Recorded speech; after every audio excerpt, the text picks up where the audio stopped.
Alright, hello everyone, my name is Commissar Hecht, and welcome. Welcome to another edition of Warhammer Painting and Warhammer Building. Today we're going to be building the artillery platform from the Death Corps of Krieg box, from the special edition release box for the Death Corps of Krieg. And yeah, we're going to do that. The reason why we're doing an artillery platform is because, unfortunately, Games Workshop pushed out a codex price increase for the Guard. And so my Imperial Guard 2,000 point list got nuked. Not totally, but I had to drop my artillery teams, the field ordnance battery teams, and a heavy weapon squad just to make it work. Because my scions got more expensive, and the scions got more expensive. I think my command squads got more expensive too.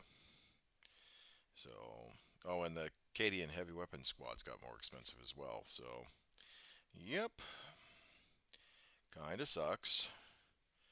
Don't like it, but Dems de breaks.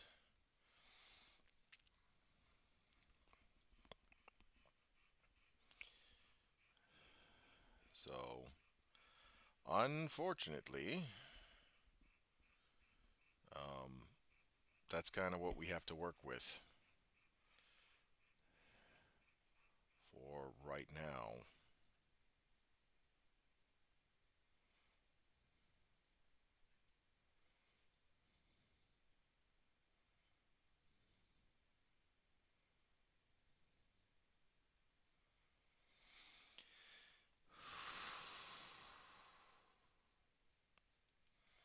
So, with that being said, let's get into it. And it's a meaty base too. This artillery base is pretty damn meaty. I mean, it's definitely larger than the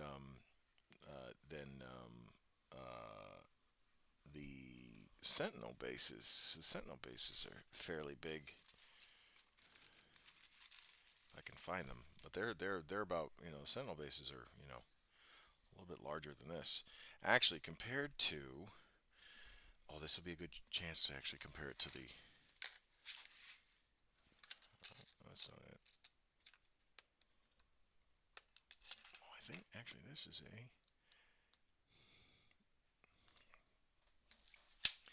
a. Yeah. So this is a Terminator Captain's base.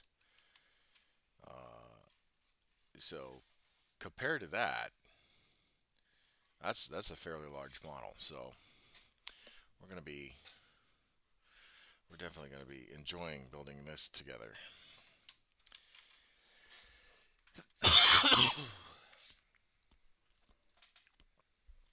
And this is actually, we'll compare it to this one. This is the old heavy weapons base.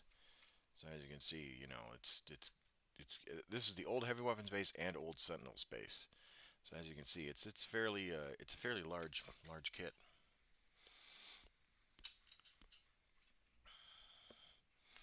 So we're just gonna. Oh, hold on, I gotta sneeze. It's like right at the tip of my nose.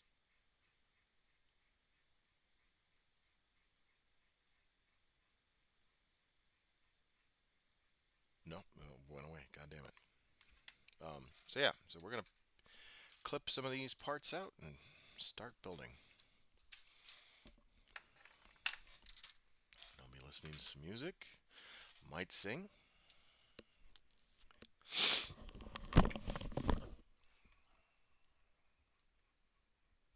still got something wrong with my nose.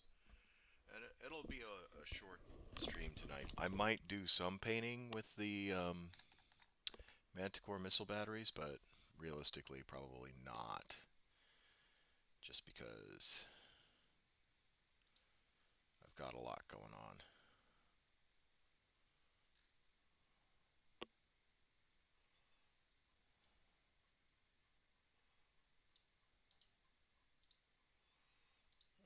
going. Actually, I'm going out to LA to go see the Warhammer Cafe there. So, actually, kind of excited.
Greetings, greetings.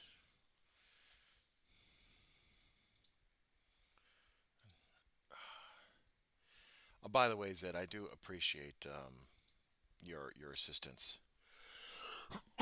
earlier. That means a lot to me that you were able to help out as best as you could, and I'm pretty sure it means a lot to the person that we were talking about earlier.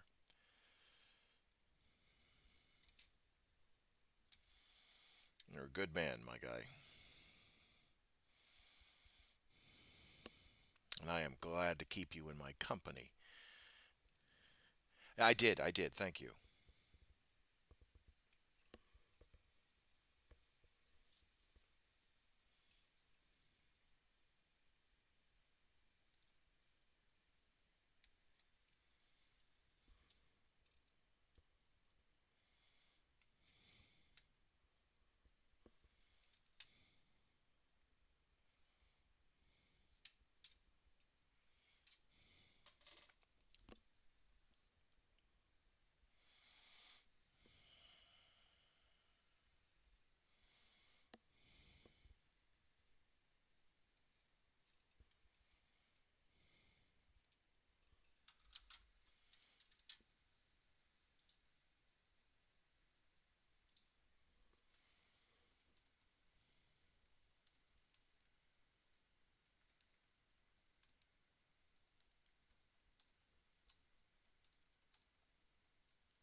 that clearly isn't it. Oh, because I have it upside down. Aha. Gotcha.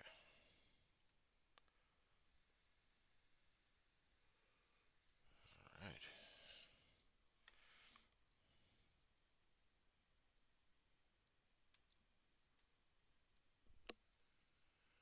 Hello there. I am doing all right. Nice short 3-day break, or 3-day work, 2-day work week. Although yesterday was there was a lot done, and then uh, over the weekend I got to work on an airman's decoration. Um, I am nominating this individual for a mid-tour medal, so I got to get them taken care of. But yesterday we had a lot. We had a lot to do.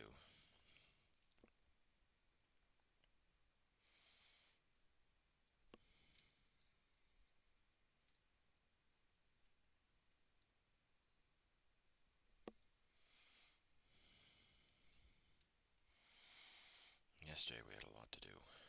Today we had a lot to do as well, but it was more administrative than actual duty-wise. But I actually get to write someone a decoration who is well deserved of it, so I'm happy. I always like to be able to recognize our people when they deserve it.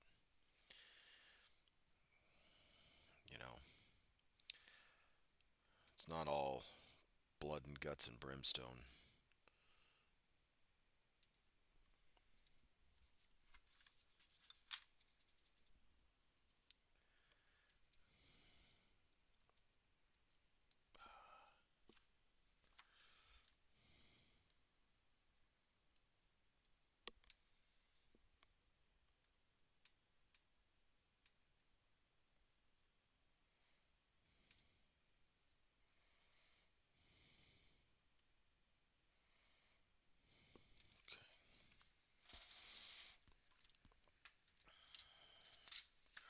Now we need the side bits.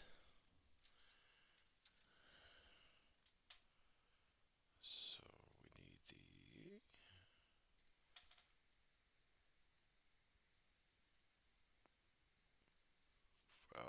before we do the side bits, I guess we got to do the front bits. Let me look at that real quick.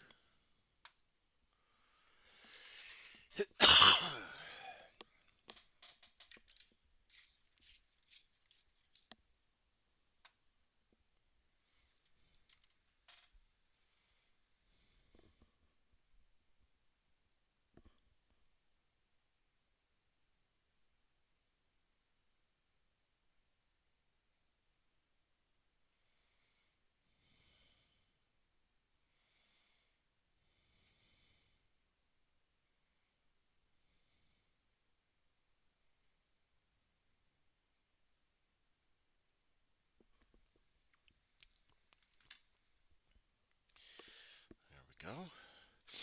And how are you doing today, CC 1010? What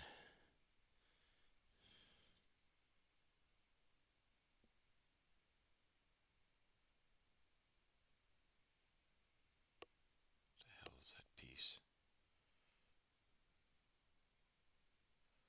I feel like it's staring at me, but I can't see it.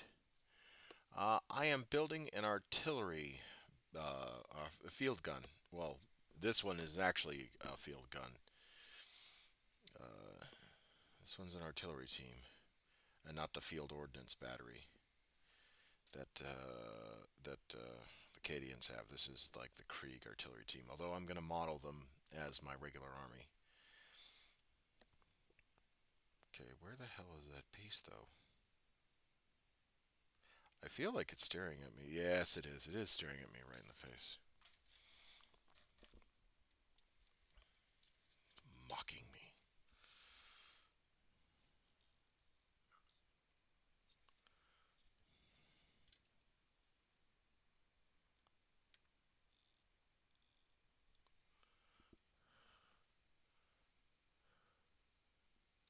Just call me CC. I don't remember how to change his name on Google. It should go into your account. If you can change the name via the account, I think.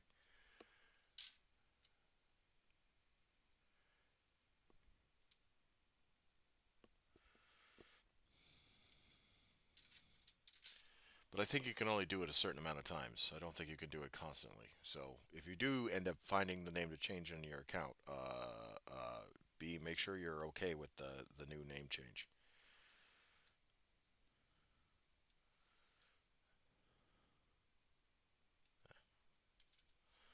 There we go.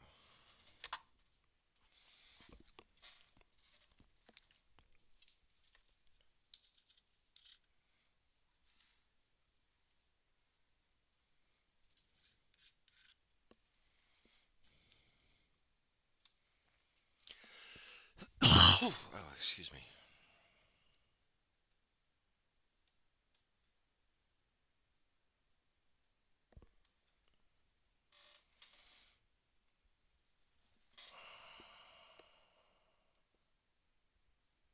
Ah, son of a...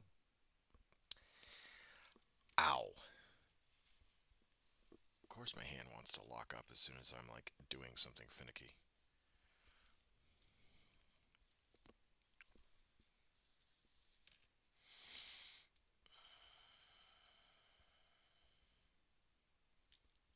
Oh my god.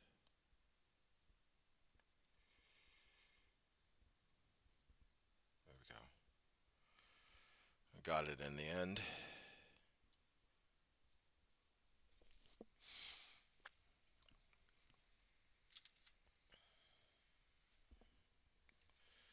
Right now, pretty sure there's a piece here that's...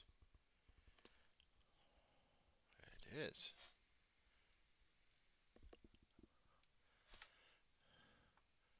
That's hurt. So occasionally I'll have hand cramps where my bones will just lock up. I don't know what caused it. I don't know if it's a lack of hydration. I don't know if it's a potassium deficiency. Um, but yeah, this hand will lock up. Um, this hand too, but not as much. So it's unfortunately not fun. It's quite painful actually.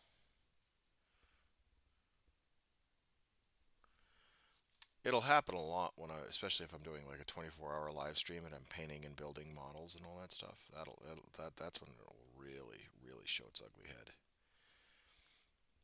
and it'll hurt like a son of a bitch.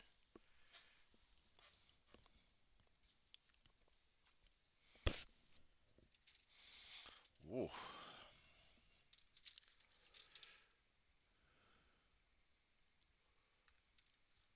Okay, and then the wheels, but these steps first.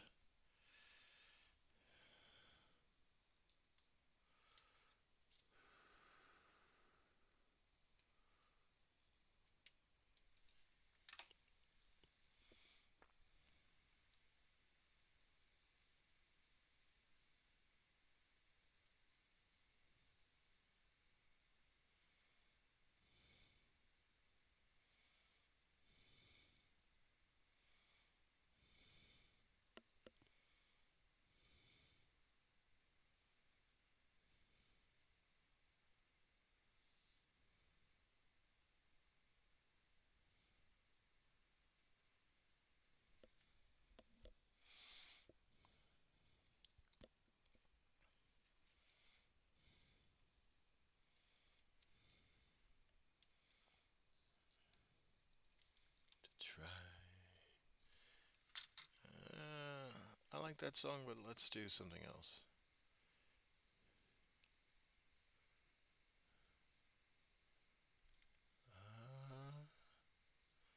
See you, oh, this one's a good one. The age of 16 when I first went on the drive. The 6 months hard labor, at home I did arrive. We roam. Oh, yay, hey, you found out. Chroma. Do you think talk with a doctor about it? Maybe it's something stupid, but maybe not. Yeah, trust me, I've addressed it with my military doc.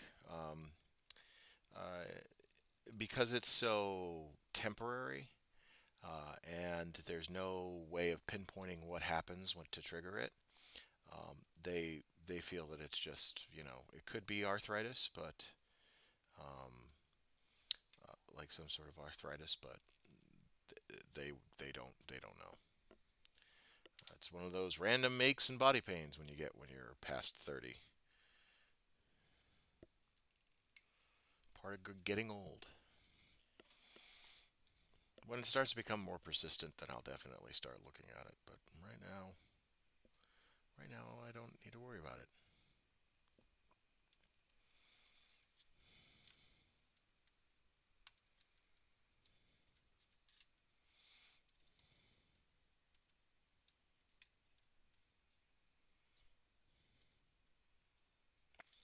But yeah, you managed to change your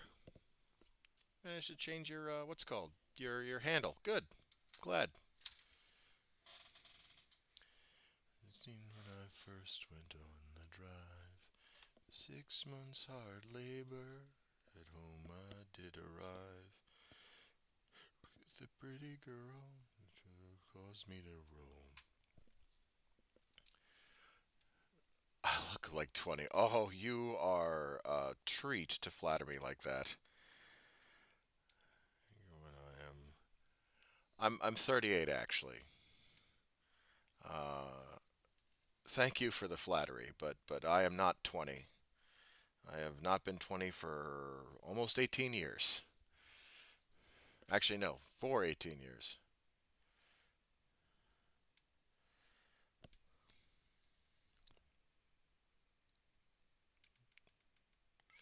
She can sit and view me as I go marching by. He can sit and view me as I go marching on. For I'm a river driver and I'm far away from home. I'll eat when I am hungry and I'll drink when I am dry. Get drunk whenever I'm ready, get sober by and by. And if this river don't drown me, it's trying on me to roam. But I'm a river driver and I'm far away from home. I'm wild and feeble, and as if this high. Trip me up in a blanket. Oh, it's no joke. I'm 38 years old. You know,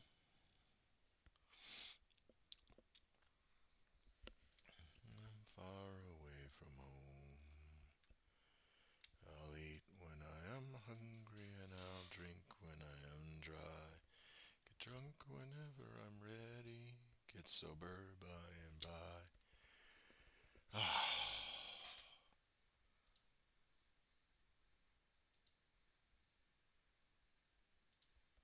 And I'm far away from home. Damn robots. I'm hungry and I'll drink when I am dry. Get drunk whenever I'm ready. Sober by and by. If there's a river don't frown me, it's down I'll mean to roam. For I'm a river driver and I'm far away from home. A river driver and I'm far away from home.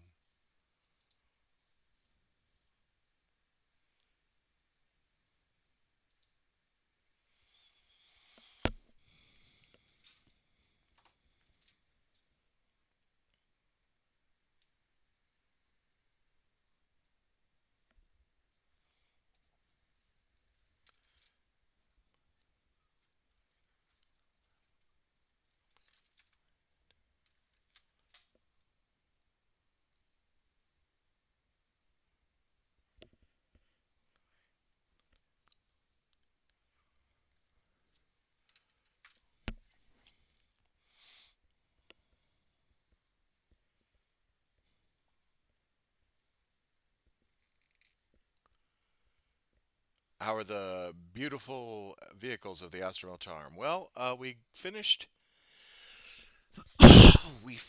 the Lehman Russes. We just have to put the pintle-mounted stubbers on them, and then if I have enough missiles left over, I want to put hunter-killer missiles on the racks. Um, but other than that, it was a good build. They were almost already done anyway. I do have one other Lehman Russ that needs to get finished. But then all we have is the Manticore missile battery left, the Manticore rocket battery left. It's not a missile, but it's rockets. Um, and then I should be good to go. To be quite honest, no, something is growing that's kicking my ass. I'm slightly stuffy, but I just don't know what's been. Um, I don't know exactly what's growing. I don't have a fever and everything, and it's just post-nasal drip. Um, but yeah, I've been definitely um, been getting absolutely clobbered by something.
Ah ha ha ha!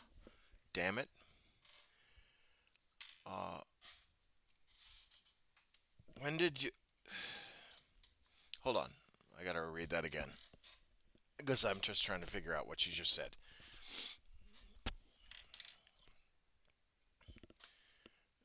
Since when you started painting minis, what was your first? Oh, okay, well, my first one was just a standard Imperial Guardsman back in 2002, 2003. It was just a random. It was one Cadian. I have him somewhere packed away. I think I've showed it on the Discord actually. Hold on.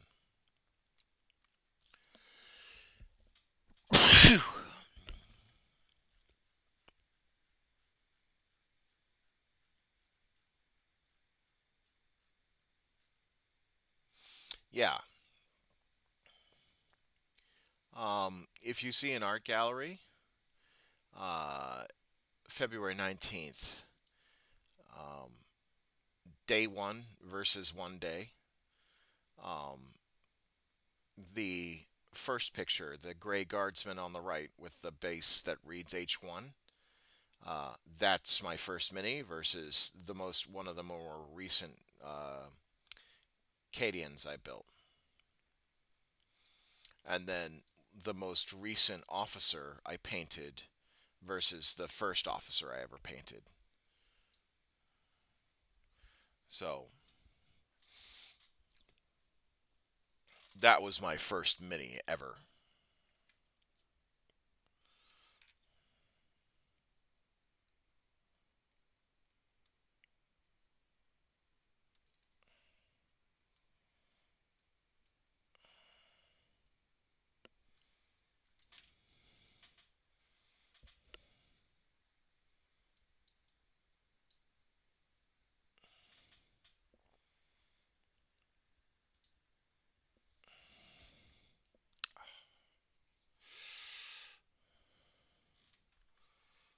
Now this one wants to act up.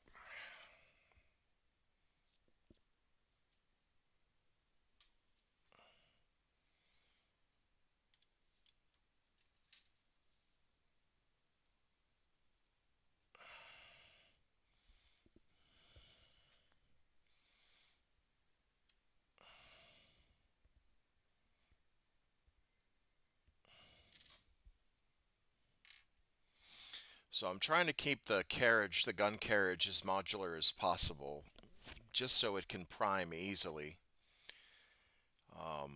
And I don't have to worry about, you know, unnecessary waste.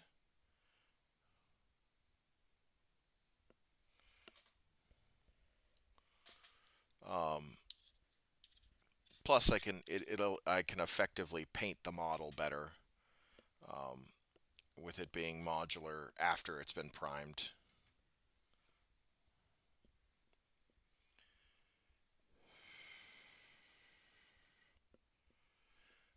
Oh man, to be honest, that it's impressive. I hope my minis come to star painting more than one Dreadnought. Well, you so you gotta hold on. Let me finish this thought real quick. So, whenever you're painting or whenever you start a hobby, right?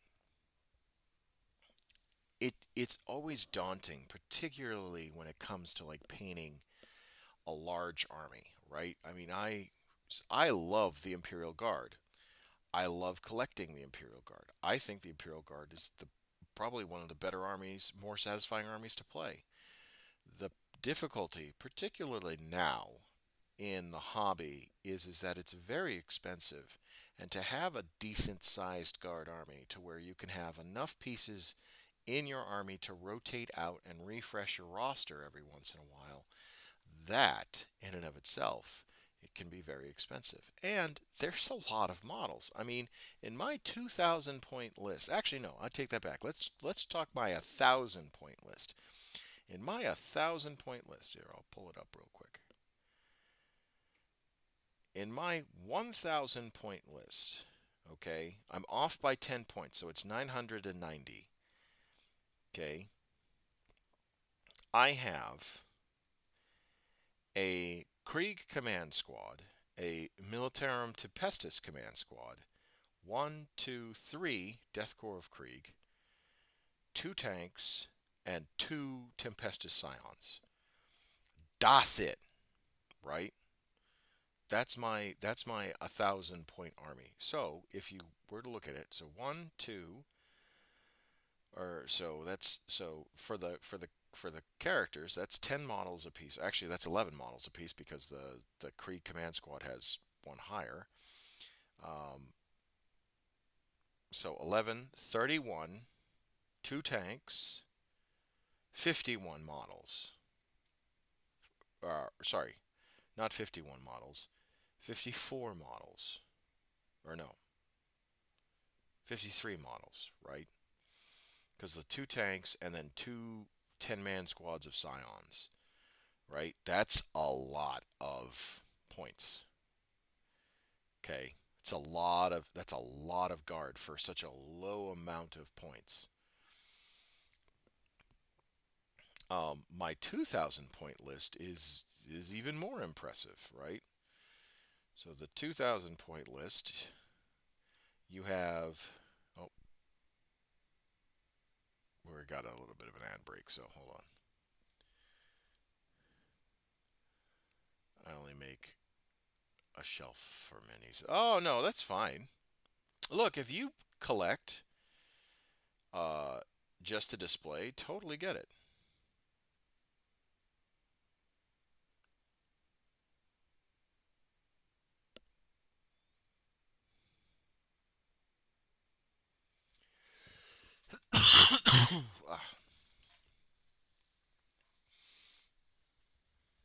Building your core army is always tough if you want to make sure you got a decent infantry coverage unless you're custodies. Yeah, I mean, anyway, yeah, that's very true. I mean, so that was my 1,000 point list, right? Was 51 models and 2 tanks. My 2,000 point list, I have a Cadian command squad, a Krieg command squad, a Tempester command squad, a Primaris Psyker. There it goes, that sneeze. Whew. Lehman Russ commander. So that's 5, 11, 16, 17, 18 for the command squad, for the command element.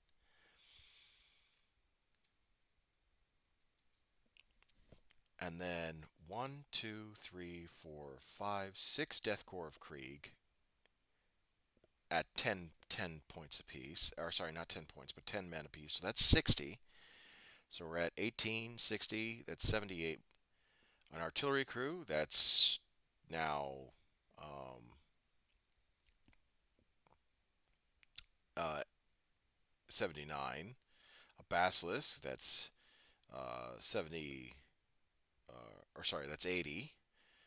Heavy weapons squad, that's 6, so, or 3, depending on if you want to count base, but I count models I have to paint, so that's 6.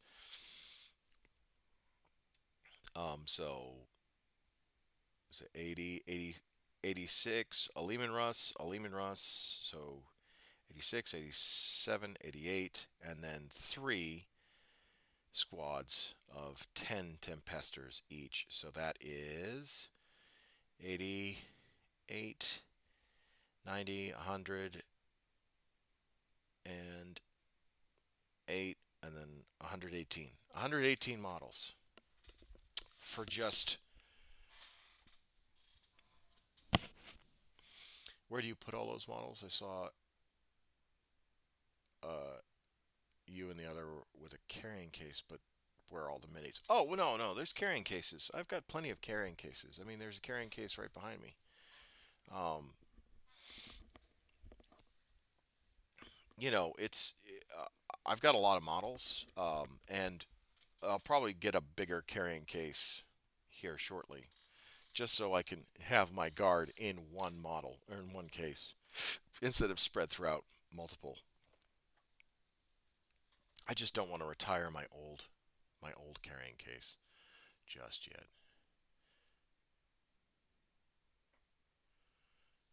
I need to save up for those carrying cases. Sadly, they're out of my price range at the minute. Yeah, yeah. A lot of Games Workshop, like that's the. If I had one gripe, it's the fact that Games Workshop loves to price people out of the hobby. It's really infuriating. They could make so much money uh, by just lowering prices for GW product, and no one would bat an eye. Um, Absolutely no one. It would be probably the savviest thing um, Games Workshop ever did. Like if GW did, we'll call it once a year, a sale of their product, right? All product.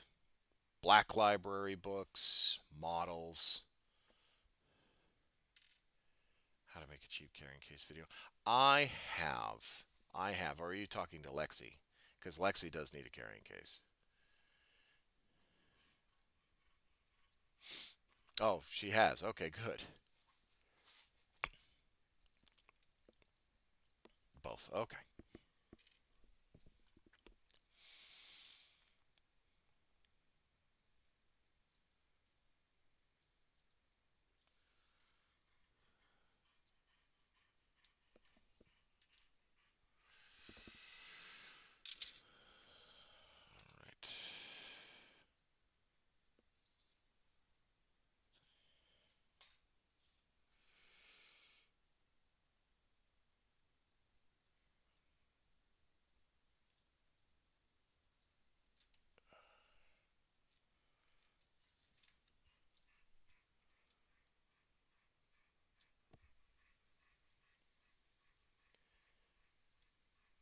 I see you building Krieg. I am painting mine. Well, I'm not building Krieg for the sake of building Krieg. I'm building Krieg, son of a bitch. All right, well, we'll just leave those off.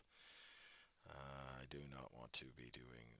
I'm not building Krieg for the sake of building Krieg. I'm building Krieg, and I'm going to be modifying them. God damn it. That's another piece I dropped. Did it fall in my crotch? No, it didn't. Of course it didn't. That would have been easy.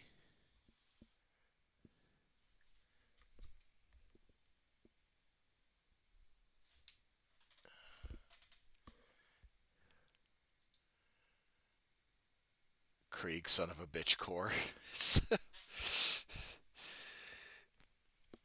Where'd that piece go? I literally just picked it up.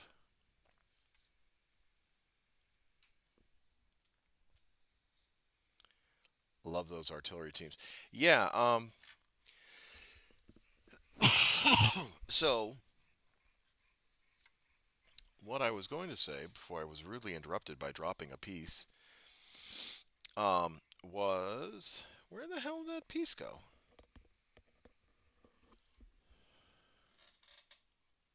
Brother, if I dropped it again, I'm going to be so mad.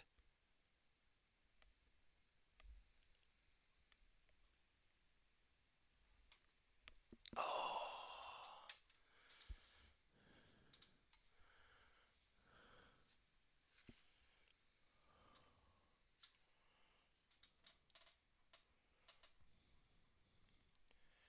I'll take things I lose place of for 500, Alex.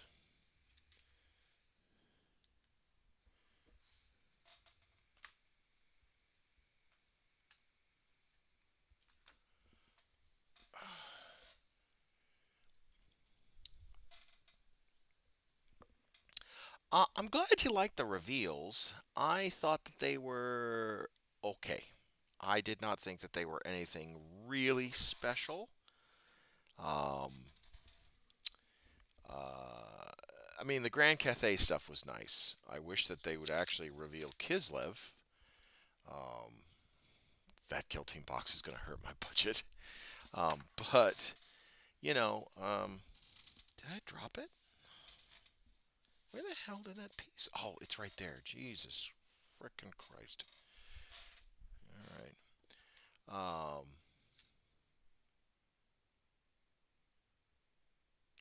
Yeah, like there were models to be excited about if you're into certain factions. Um, I'm not trying to like shame anybody that was really pumped, but to me,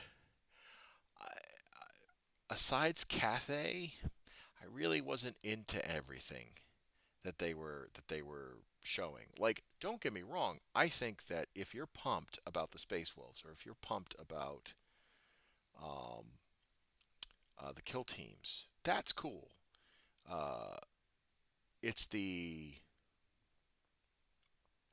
I guess it just wasn't vibing with me, for lack of a better term.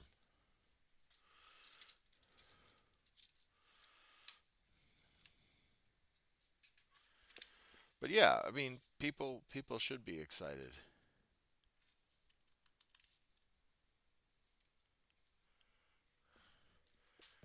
If only GW would lower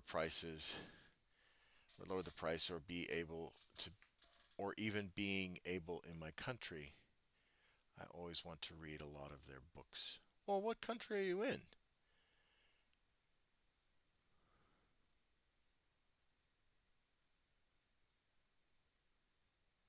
GW reveal streams are equally made up of folks that are excited about the reveals for their faction, disappointed that there's nothing that for what interests them.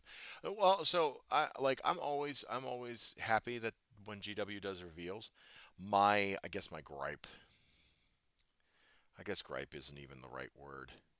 Um,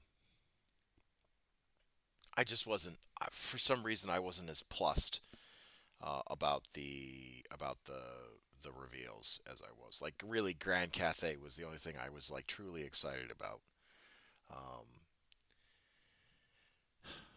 and that was really about it. because Grand Cathay, I mean, if you really, really want to get down to brass tacks, Grand Cathay hasn't even had a model since like the early 90s, late 80s. I think they were in a Dogs of War magazine at one point. So that I'm excited for because then they will make Kislev, and that will be cool. Argentina. I live in a small city. No, I thought Argentina had a games workshop. Hold on. Hold on. Hold on. Hold on.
Warhammer Store, Argentina.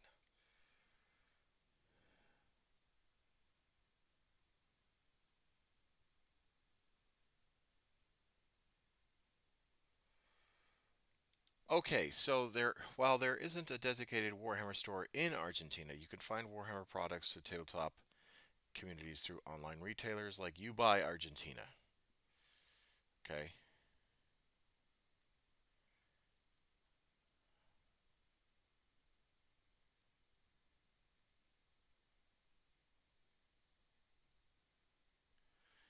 And I don't know if you're familiar, I don't know how close you are to Buenos Aires, but there is a war game shop in Buenos Aires, El Basimo de Helm War Games.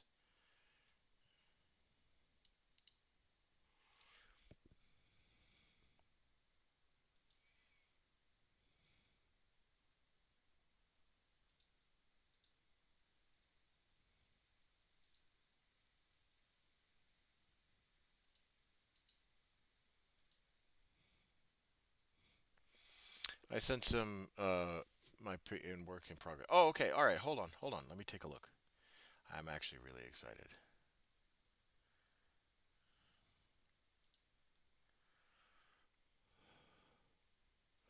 Ooh. Oh, I like that. Oh, I like that a lot. I like the two-toned Krieg.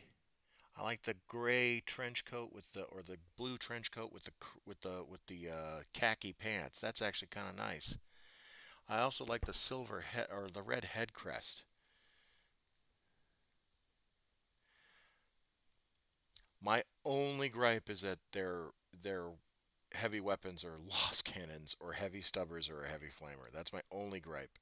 They should have missile launchers.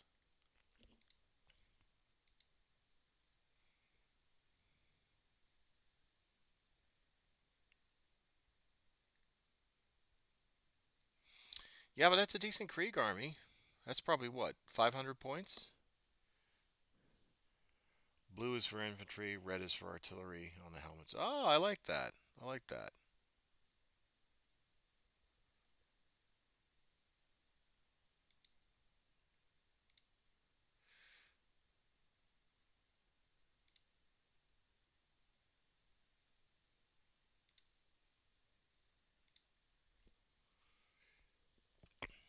Not counting tanks.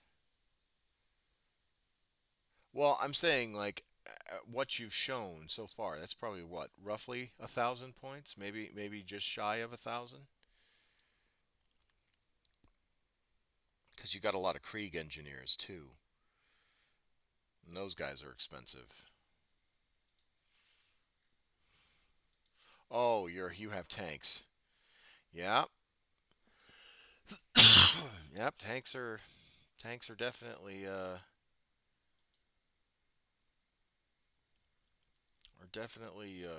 definitely add to the price. I'm not a big fan of multi-meltas, especially on tanks. I think the tanks are good standoff. Like, don't get me wrong, multi-meltas do the job, but um,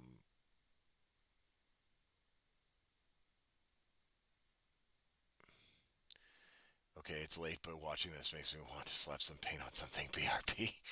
I am the positive peer pressure when it comes to the hobby. By the way, Lexi, I'm so excited that you're getting the other Doomstalker. Sorry, I haven't replied back. I think it's really cool that you're getting that.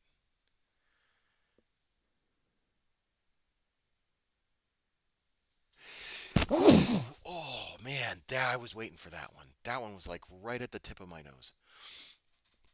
I have plasma cannons, also not glued in. Yeah, I mean, yeah, I use plasma cannons. Plasma cannons are my babies because they pack such a they pack a heavier punch than heavy bolters, and you can overcharge them and it not blow up.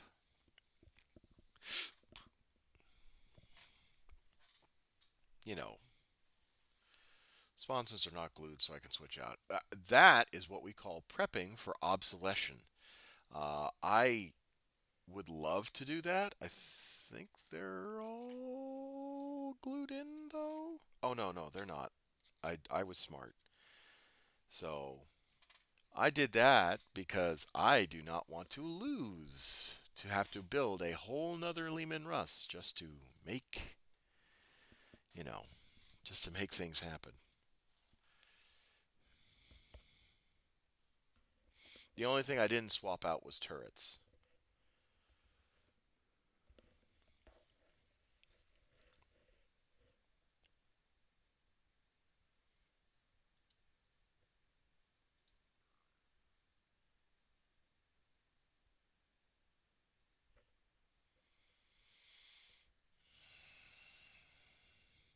Also, if points come back, you can remove the sponson guns.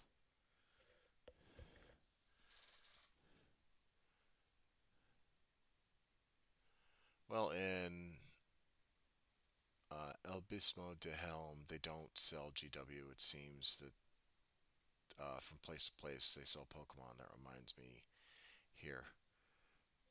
Uh, where I okay, all right. Yeah, don't get me wrong. You should try and find a rogue trader. But you buy from what I did a quick Google search. You buy is probably the better your best bet for items. Now I don't know if it comes up with a massive markup cost because you're buying third party basically through a licensed vendor.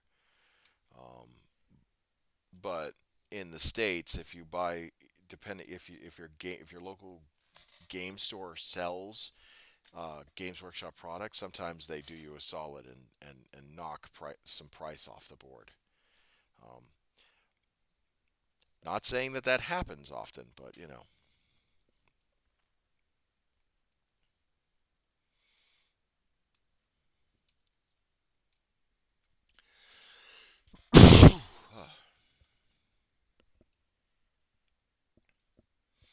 But yeah, Lexi, I hope you get your Doomstalker, and I hope you get your Necrons squared away. That'd be kind of cool. Be kind of cool to see what you do with your Necrons and how you paint them. If you're still here, if you left, I'm sorry. I did want to talk to you too, but I just was helping out. My store in Norman sells at 10%. Yeah, yeah. Carolina Comics used to give discounts, but uh, they stopped after a while. I was kind of bummed. Rob gave gift counts from Crossfire Paintball and Altus. Rob gave discounts. Um, and then Rule 9 Comics and Games gave discounts too, especially if you bought in bulk. If you bought a lot, they would usually give you a box free, just because you were selling a lot of or you bought a lot of product. I don't know if they sell Warhammer anymore, but it was always nice to chill with them and talk to them and all that stuff. Okay. Well, I think we're done with the gun carriage because I don't want to glue everything together, just because I don't want to miss stuff. So let's move on to the cannon.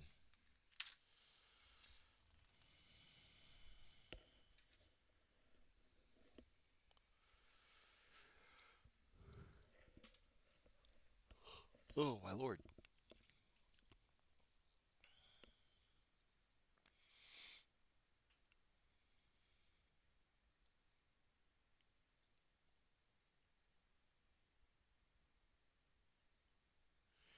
Yeah, yeah, that's crazy. I'm in a group of resellers for GW, but they like prices are gonna make twice as much if they sell. Cause yes, here's something as original costs like $100, and that's just a lot. My brother's salary is 250. Yeah, yeah. So okay, all right. Just remember not to glue the cannon. You can swap the build options.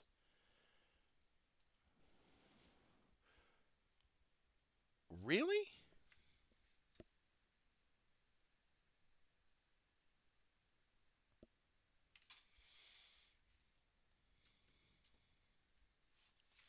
I mean, I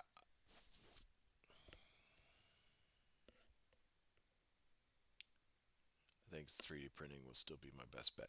I mean, yeah. Look, so I'm kind of in this weird spot with 3D printing. Like, I don't mind that 3D printing exists. What I have an issue with is people who steal from the site completely and 3D print like damn near replica models of the site, and it's just that's like getting close to piracy. Just snaps in. Oh, okay.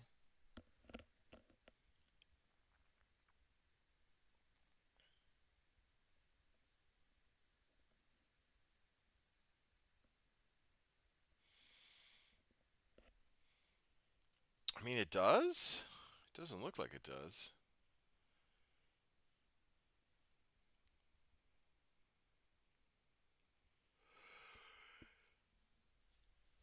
It's not that I doubt you. It's just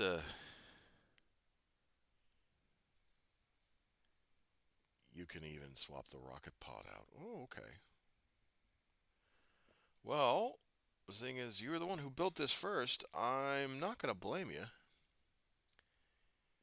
Hi, Faye. 3D printing Warhammer feels a lot like proxies in Magic the Gathering. Well, yes, but the difference between Magic the Gathering and Warhammer is that you're not buying. As far as I know, Magic the Gather decks, unless you're actually building a tailored deck, um, is still fairly cheap. I don't like the fact that they invalidate cards every like 3 seasons. That pisses me off, which is why I got out of the Magic the Gathering phase back in the early 2000s and went into Warhammer. Um, but I don't mind it. I can understand the differences. I think it would be more egregious if you showed up with proxies to Magic the Gathering because um, they're so cheap. Now, if you're talking, oh, I show up to proxies because the cards are so goddamn rare and I haven't drawn one, yeah, I get that. Like that I can understand. But showing up to proxies when you have the cards available, or you might have forgotten them at home, or whatever the case is, that's something different. In my opinion. In my opinion, I'm not saying uh, uh, I'm not saying that proxying is right or wrong. Send pictures on Discord of the modules swapped. Okay, all right, hold on.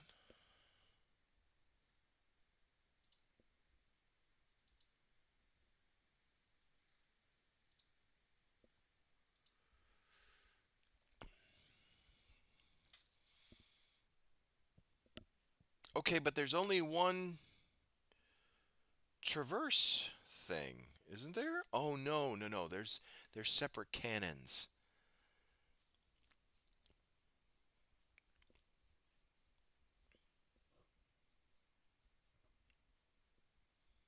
They're separate cannon traversing builds. Ah, okay. All right. I am slightly dum dum. I am a bit thick.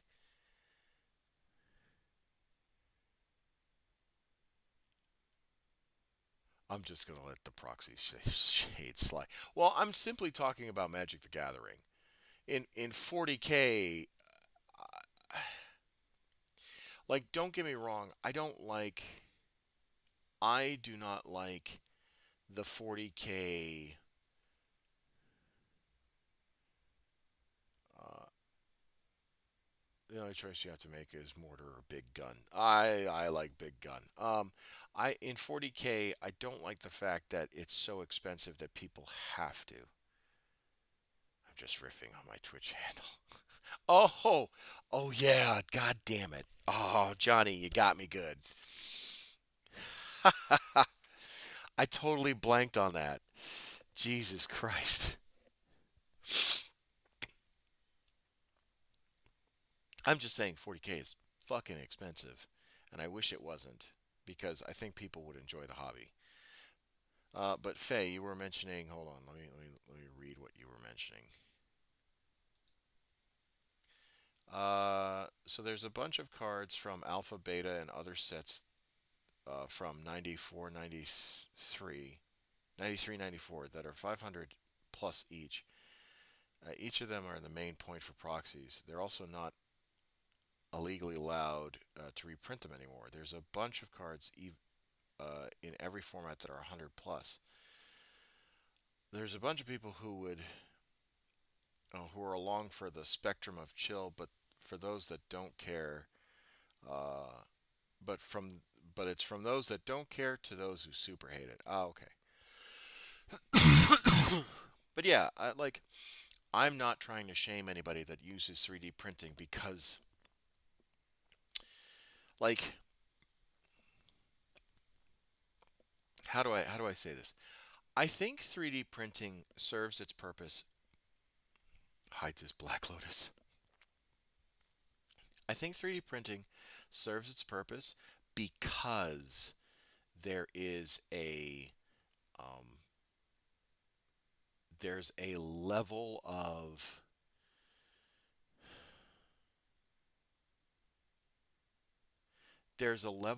like intolerance, and I use that word very loosely in the description and like in my usage, but like Games Workshop consistently fails to supply even their online store with um, enough product or stock, right? Um, Especially when they're about to revamp a range. A range can go temporarily out of um, stock for quite some time before the range gets updated. I mean, at one point, it was almost impossible to buy an Imperial Guard like base infantryman. Um, and that is frustrating. That is 100% frustrating. So, 3D printing in that sense, I understand because it's just like, well, I really want to play my Harlequins or I really want to play these Eldar, but the sculpts are old as fuck. They don't, they're hard to get, they're expensive.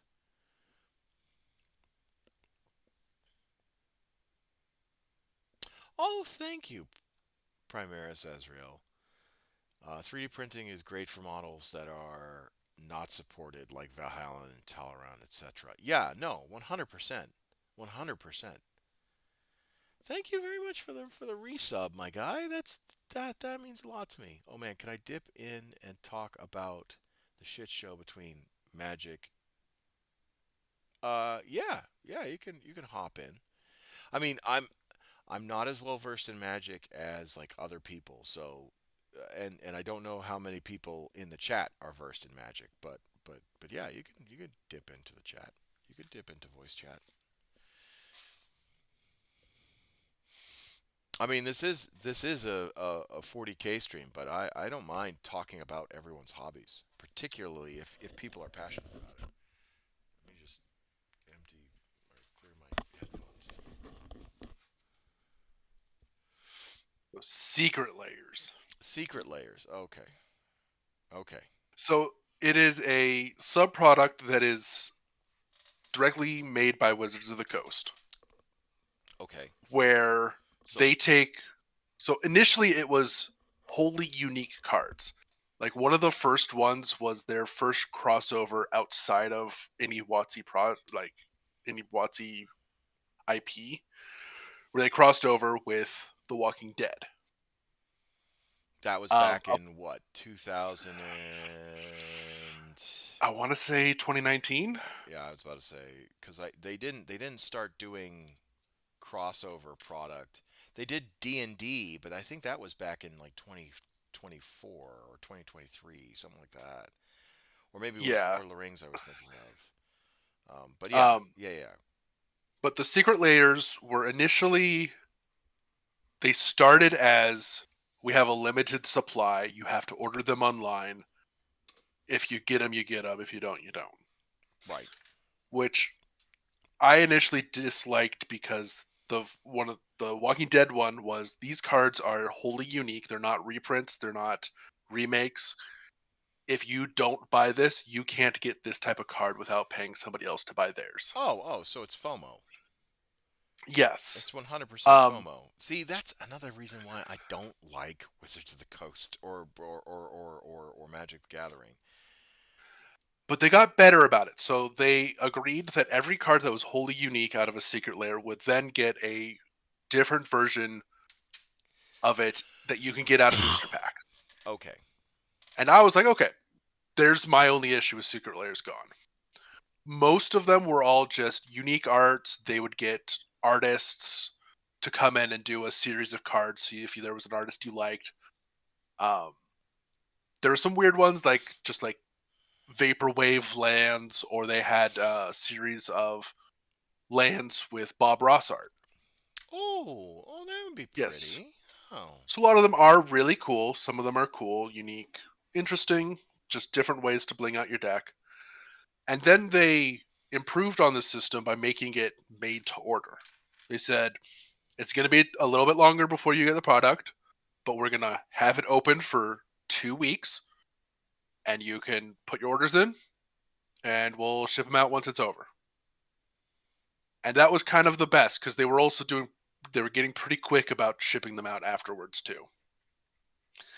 And then they went back to limited supply, right as some of the most popular ones they made came out. Well, like Warhammer or The Warhammer shit is completely that's a whole that wasn't secret layers, that was their first one of their first universe beyond sets. Um that one was sent out to stores. Still a limited supply though. Kind of sucked. Scalpers suck. oh yeah, you want to talk about scalpers? Everyone here hates scalpers. So Yeah. let's see. You say this snaps into place. Oh, it does snap into place. Oh, fancy that. Look at you. Oh, I like that. Yeah. They went back to FOMO with all of the Miku stuff, the the one that came out this last week, the SpongeBob Secret Lair, I, their that's, Monty Python crossover. I, well, Monty Python I think would make sense more in Magic than SpongeBob. Dear God. True, I may or may not have bought one of the SpongeBob Secret Lairs God, only because you just gave me cancer. so I have a deck that is specifically designed to play against the people who hate all of the crossover stuff. And I'm hoping that they concede out of anger. Uh, But it's also my Miku deck, so it's like, well, I can just put all my Mikus in there and all the other secret layer stuff so that I can just haha funny. okay, all right. Okay, that makes it a little more tolerable, I guess. Um, Yeah. but so the point I was talking about, Chroma on the chat was, you know, I don't mind it if people do use 3D printing for Games Workshop product, particularly if availability is not there and if they're no longer supporting um, a particular type of model, but you want that model feel, and you don't want to necessarily pay exorbitant resale prices or scalping prices. You know, a perfect example, actually, now, currently, if we go to the Warhammer page, is, hold on, I will tell you. If you go to Warhammer 40K, you go to Xenos Armies, and you go to uh,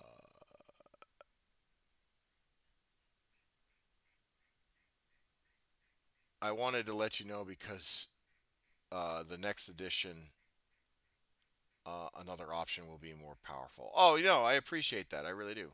So, if you look at the Eldari range, right? Um, Almost a majority of the Eldari range is out of production, right? Uh, you have um, you can get the combat patrol, which is nice. Uh, the Vice Arc is only uh, online only.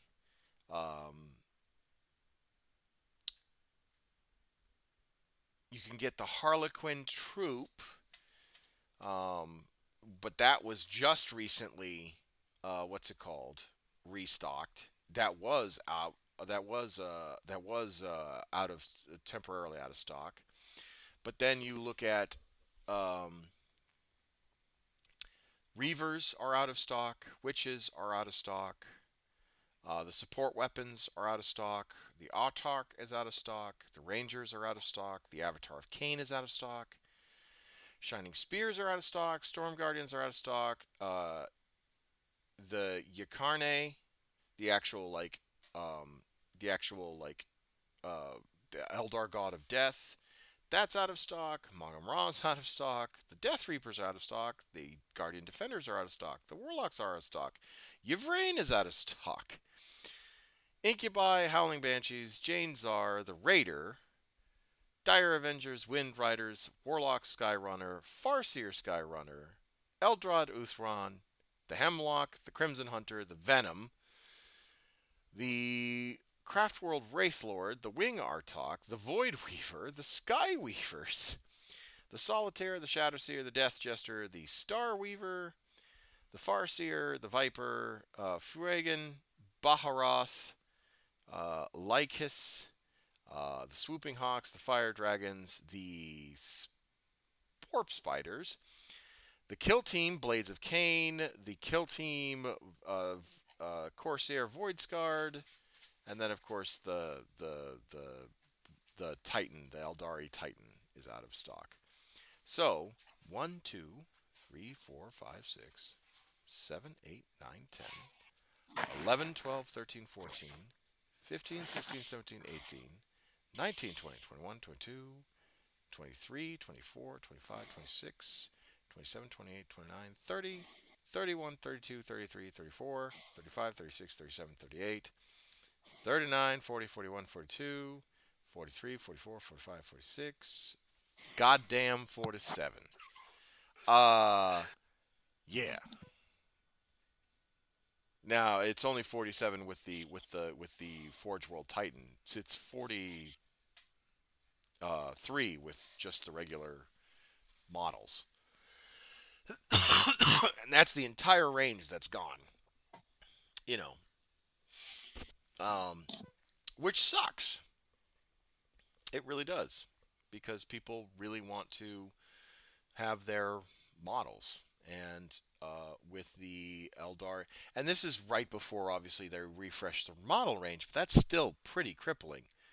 Um, so for me, I don't mind it if someone 3D prints something because it's like, well, the Eldari or Drukhari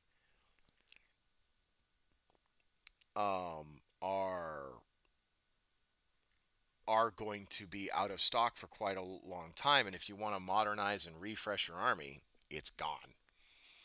Um, they're really underestimating the demand for new Eldar. Trust me, it will be. I totally believe it. Totally believe it.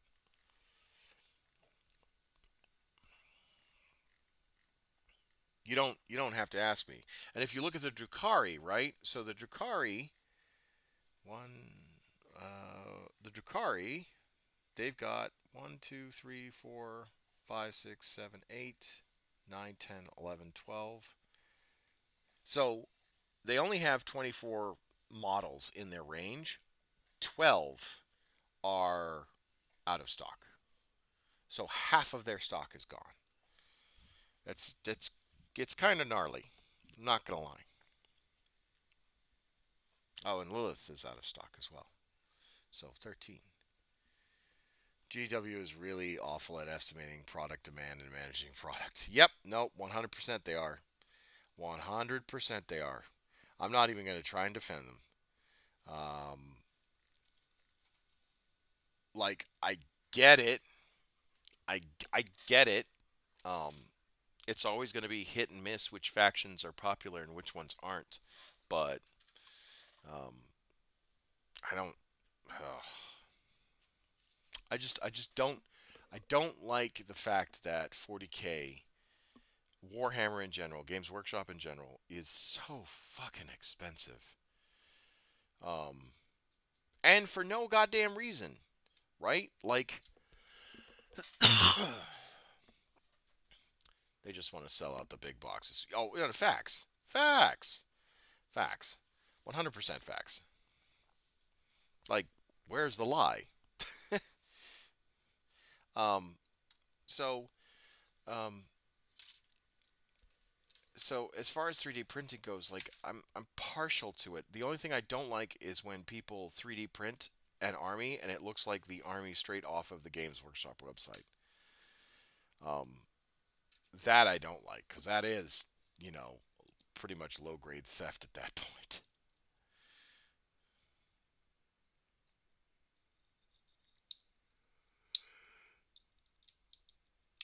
Like,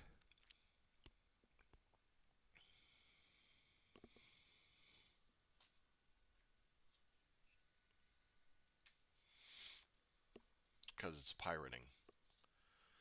But yeah,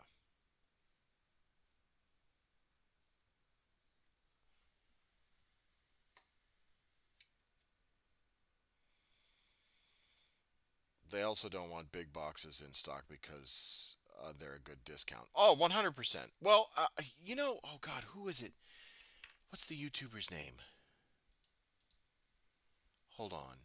I normally don't talk about other YouTubers on the channel, but in this case, I kind of want to, because they make some good coaching.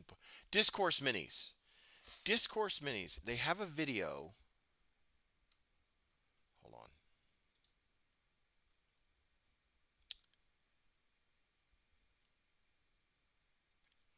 So about a month ago, they have a video called "The Enshittification of Warhammer Gets Worse," right? And the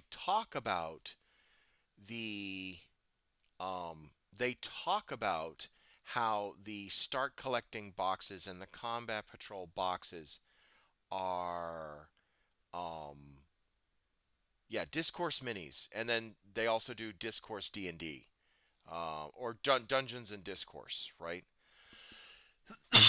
And that particular video for Warhammer specifically was the enshittification of Warhammer gets worse.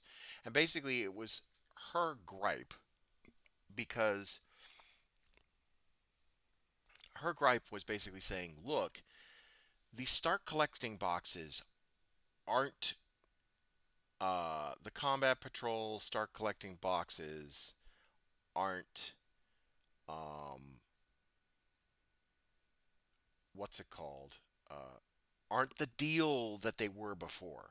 Like if you look at the combat patrol um, from if you look at the start collecting boxes from yesteryear, right?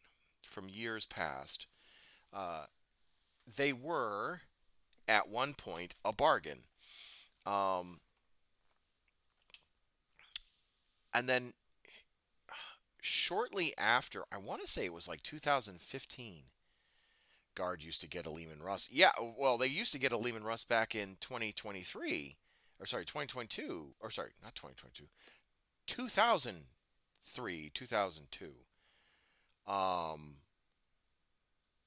uh, so I mean the start collecting Imperial Guard. It was called the Battle Force box. Hold on, let me see if I can't Google a picture of it. And this is what I'm talking about, right? Like I'm talking about. You want to talk about a downgrade, right?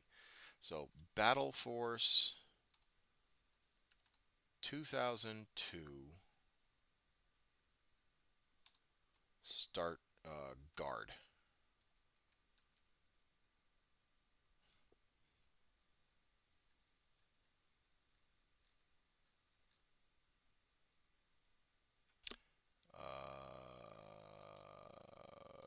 Yeah, image. Yeah, there we go. Cadian Battle Force box. And they had Catachan too.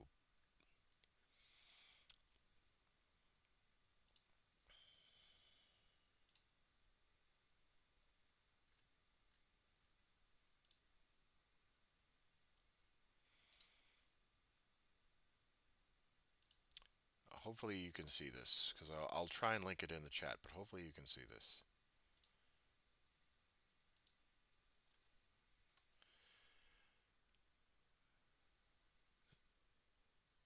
If you guys can see it, let me know.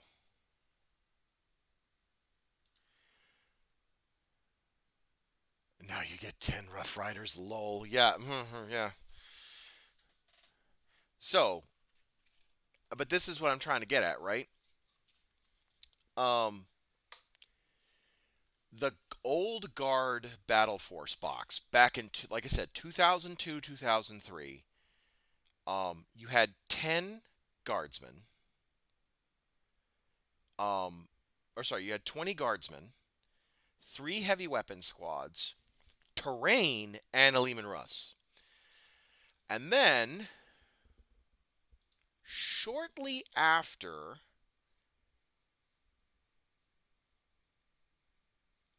the Catachans, instead of the Lehman Russ, they had a command squad and a sentinel. But then this one came out to kind of match. And I think I still got this Battle Force box. And this Battle Force box, I think wanted to come out. Yeah, it was.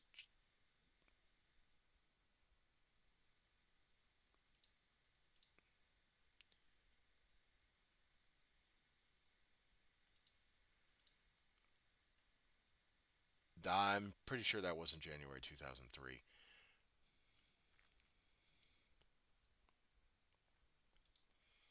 Um,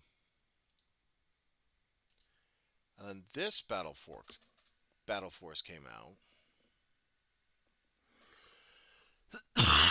shortly after, because this was the new Cadian Command Squad. So I want to say this one came out in like 2000 and I want to say like 2010ish, because that was a new Cadian Command Squad, and it had the new Sentinel with the missile launcher options. I want to say 2010, maybe 15. And it was still a decent deal, right? You had your 10 Cadian, you had your 20 Cadians, You had a heavy weapons team. You had 3 heavy weapons, and then you had your command squad. So still a decent set. Not the greatest, but pretty good.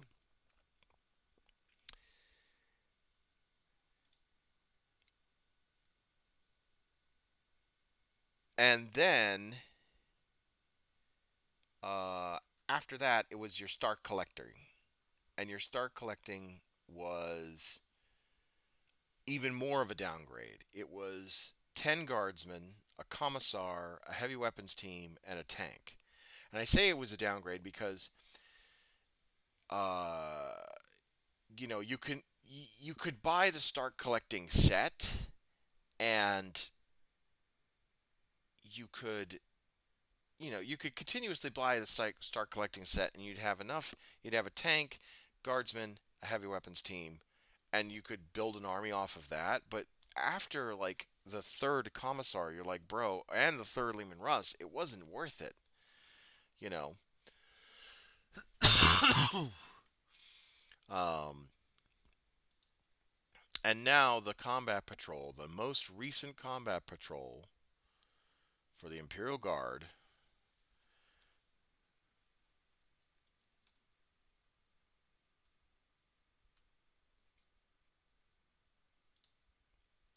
I wouldn't. I don't think I'd get. I don't think I'd get the combat patrol for the Imperial Guard.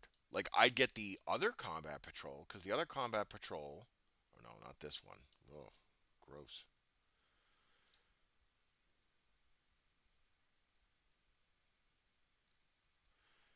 The other combat patrol came with 20 Cadians, a command squad, a sentinel, and then your 2 artillery pieces. Right, so it still kind of matched the vibe.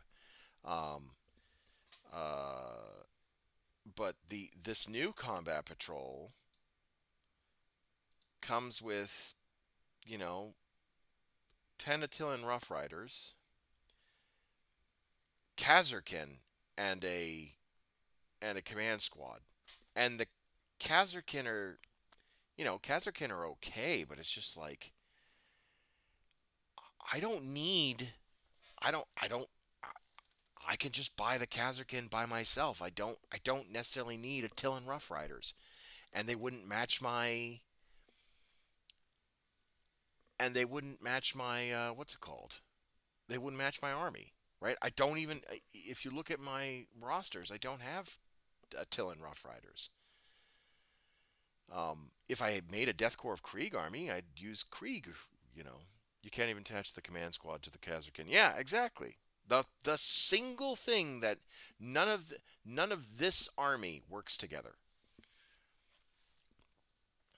You know. Hold on.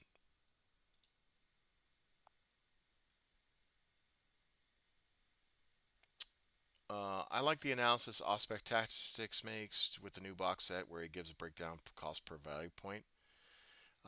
You know what infuriates me more than the selection or pricing is the limited availability of box sets. Uh, is the way that so many influencers get the way that so many influencers get them in advance before the sell by date and then flaunt them to drive up hype. You can't even get them because they sell out so fast. Oh look, I get this for free. You won't even be able to get it. Um, and then of course hot garbage. Yeah, and that's another thing. It's like Games Workshop focuses on the hype, and then once the hype happens, and this is my biggest critique for Games Workshop, my largest critique. Back in the early 2000s, they were very much player centric. Very player centric. They didn't give a shit if your army wasn't quote unquote up to date. As long as it was Games Workshop product and on a Games Workshop base and remotely looked like the actual model, that was more important to them. And then there was a change, there was a switch, and I don't know when the switch was. It had to be after 2015. I think that's when I started noticing a change. Because the models were getting more expensive. The game was less accessible to people that had tighter budgets. Um, and the stores went from this third space, quote unquote, to you get your product and you get out, right? You had people, you had some stores, um, you had some stores have the ability for you to sit down, paint, talk to one another, play a few games, and all that stuff. But unless you were actively hobbying, they didn't want you in the store just to hang out. It was buy your shit and get out. Um, and I didn't like that. I didn't like that at all. After 8th edition with the Primaris update, that's when you think the shift really changed. Okay, I believe you. I'm just starting to come around to this right now. And again, I love Warhammer. That varies a lot. Nowadays, they sell their brand and not their product anymore. Yeah, basically. Yep, Chroma, you hit it right on the head. That varies a lot by GW store. I I understand that, and I think maybe I ran into some bad managers of Games Workshop, but that was another thing is that GW went from, hey, you have like two people working the floor at a Games Workshop to now it's one person. It's a one person store. You know, it's not open 7 days a week. And I understand why they did it that way because they're trying to reduce costs and overhead and employment and all that stuff and you know paying rent or paying for electric bill and all that stuff. So I get why they're slimming down. My local GW store, you can chop them out for hours, but they will drop a deal. But they will drop you to deal with folks walking into the store, but then we'll go back talking. They generally have three folks on duty. Well, again, that's rare. Here in the United States, it's one person per shop. Um, Patrick, before he opened up his own gaming store recently, he ran the Lancaster.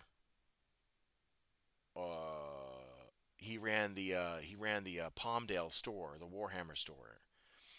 Um, the one dude in the one in OKC is small and has one dude. Yeah, yeah, the one in OKC. I've been to the one in OKC. I know exactly the one you're talking about. It's right next to the PF Chang's. Well, the PF Chang's is across the street, but it's also right next to like five. I think it's like either Smash Burgers or Five Guys, one of the two. Next to the old defunct Toys R Us, which that's heartbreaking, by the way, to still see that. Um, I know the exact one you've talked about because I've been to that one, and it's this one dude. And I'm like, bro, what happens when you're sick? And he's like, well, I just call in and we shut down the store. And I'm like, that sucks. And it's and he only has one table, I think, if I remember correctly, maybe two, and it's tiny. It's a tiny store. It's a shoebox of a store, if I remember correctly. So he even if he wanted to make it a quote unquote third space for the hobbyists, he can't because you're just tripping all over each other. And it's sad. It really is sad. Oh dear.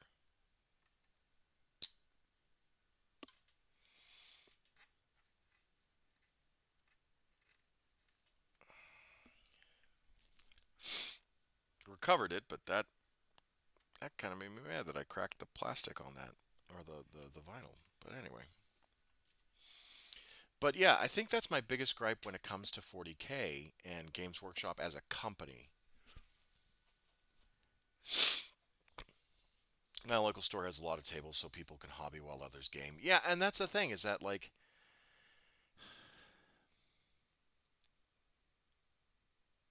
how do I say this? How do I say this diplomatically?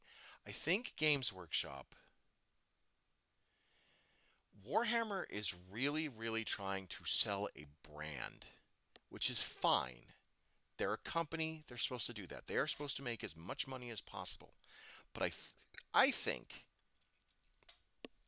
and this is truly my opinion, I think they could make the same amount, if not more money, if they returned to a player centric model. I really do. I really think that if they returned to a player centric model, they would make one, they would have amazing goodwill with the community.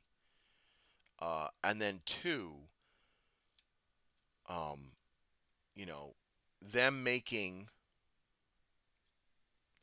not all the monies, but most of the monies in the world, I think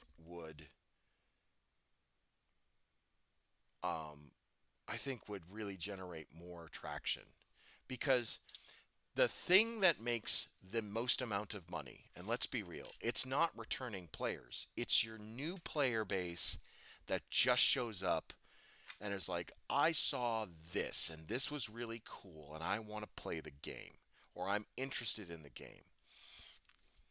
Those are the people that spend the most amount of money. It would be easier to get new people into the hobby as well. 100%. Of course they will. Uh, they will be amazing if they did. If they didn't just let their greed away. If they let their greedy away. Yeah, no, 100%. 100%. If they let go of their greed. But what I'm saying is this. Um, and this is the truth, right? Games Workshop makes calculated decisions um, based off of profit margins and who makes more money for them. It's um, it's new players. It's new players, not returning players. New players. Digital rules would be amazing too. Yeah, we'll never get that. Don't. Let's be real. We're never gonna get digital rules. Um, yeah, we're never gonna get that.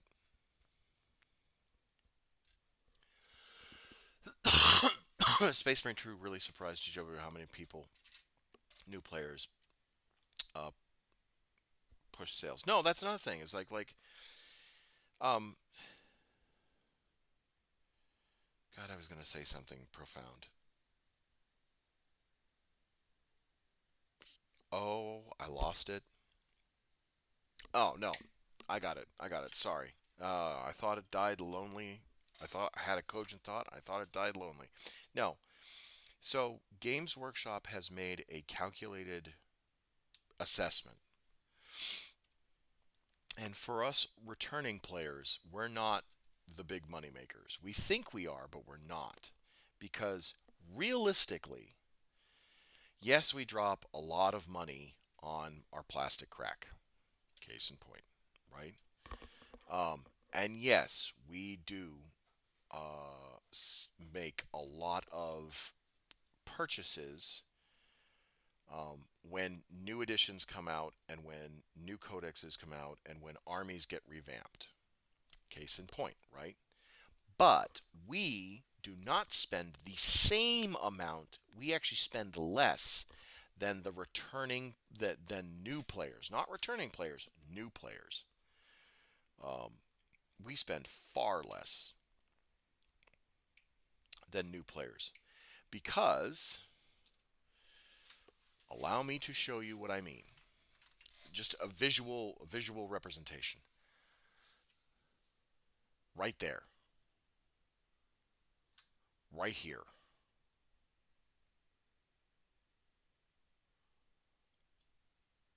Okay?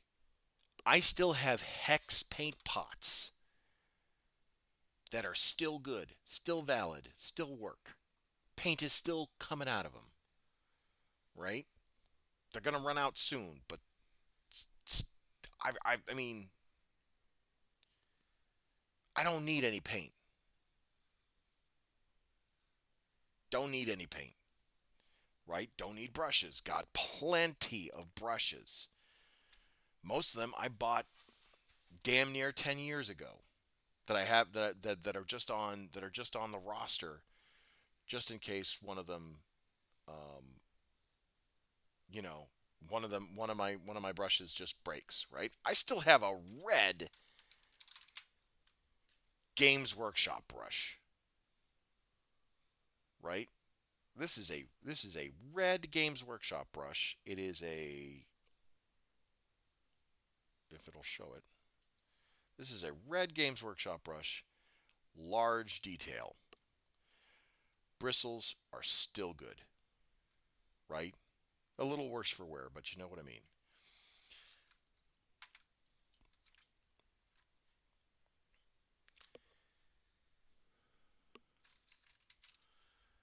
And that's what I'm trying to get at.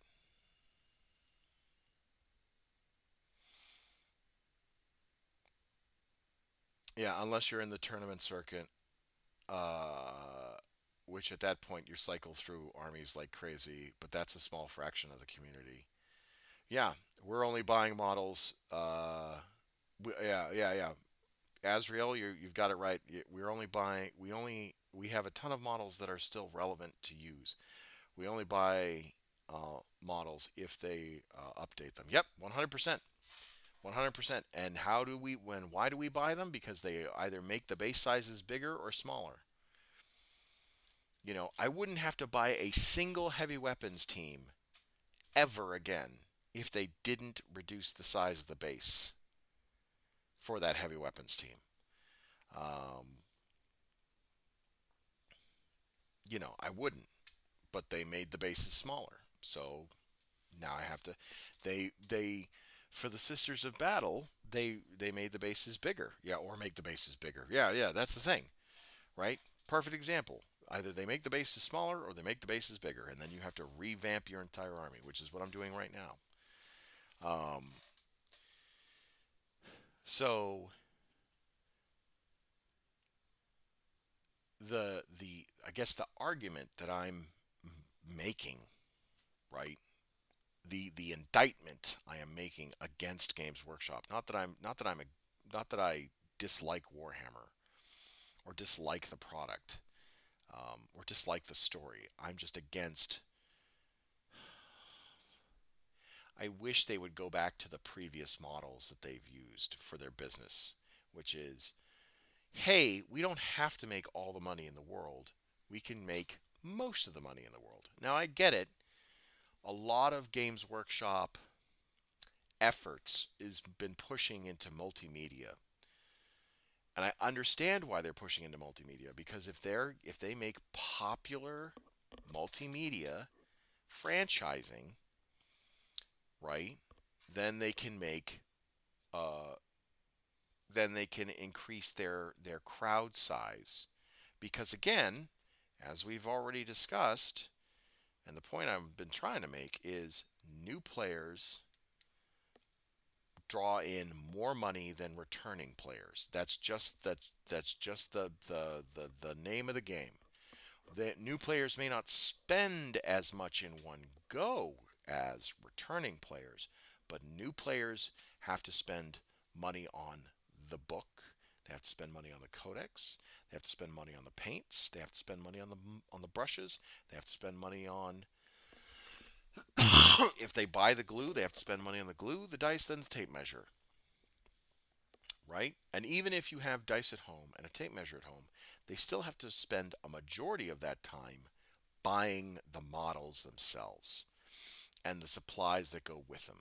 Whereas us old heads that have the models and supplies and all that stuff, yeah,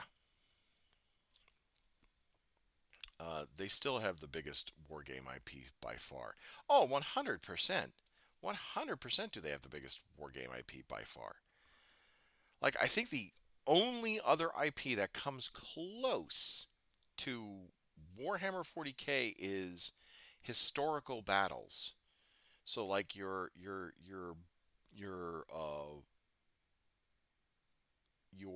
bolt rifle and flames, um, your or not bolt rifle, bolt action. Yeah, thank you.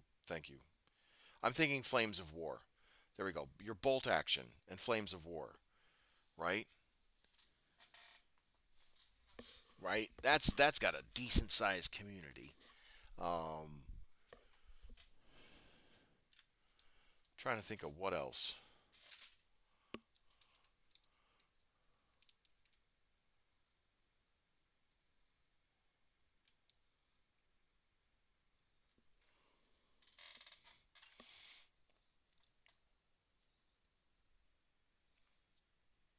Team Yankee.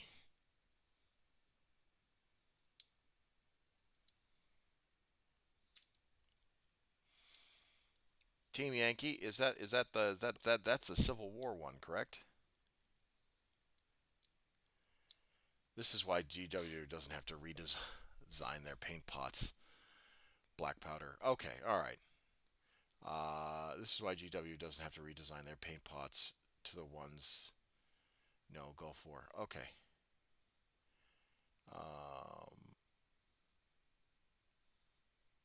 to the ones that seal better because dried out paint pots drive sales for new paint pots. Well, yeah, facts. Facts. Planned obsolescence. I always hated planned obsolescence. The best war game is chess. I mean, you're not wrong. You're not wrong. Hankovich. Be interested to find out how much Star Wars games bring in. What do you mean? Star Wars war games like X-Wing, Legion, Shatterpoint? Those ones? We're talking mini games, not just. We're talking miniature games, not just. Um, uh, what's it called? Not just computer games. By the way, welcome to the channel.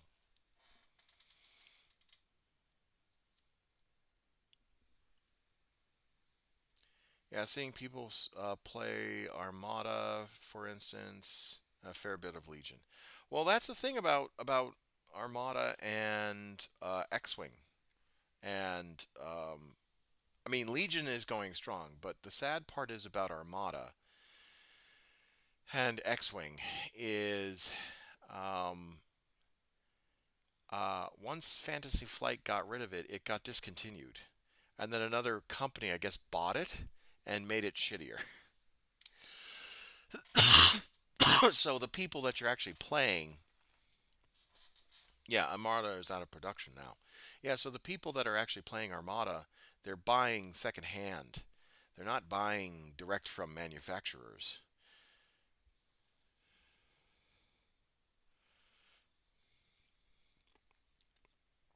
And the same thing goes with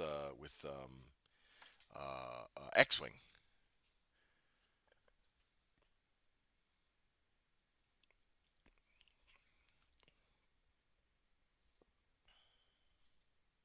Star Wars mini games are good sellers, but there's an order of magnitude of difference in market size. Oh, 100%. 100%. I mean, sooner or later, and this is okay, this is if we're gonna get put on the tinfoil hats and make a prediction, sooner or later, Games Workshop is going to reach a point where they will price almost everybody out, and I mean that. I mean that they will go to the almost extreme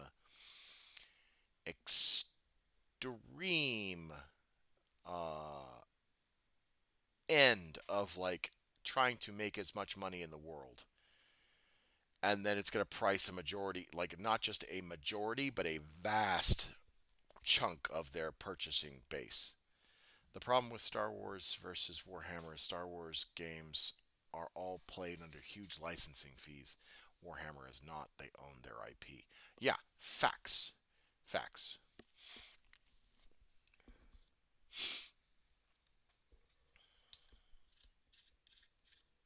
100%. Okay, I am struggling to put this damn quad gun together.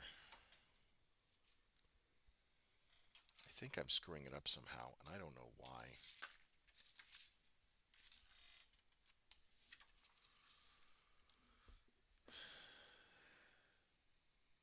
Yeah, I am doing that. So why is it not wanting the gun to go? Same reason why Middle Earth is struggling. Oh, yeah.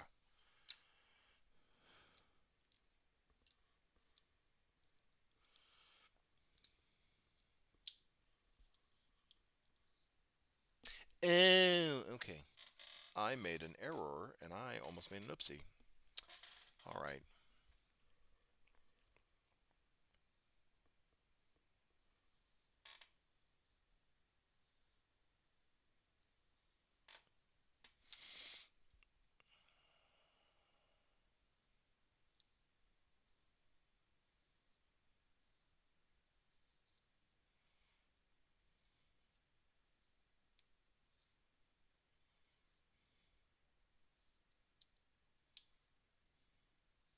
There we go. There's that one.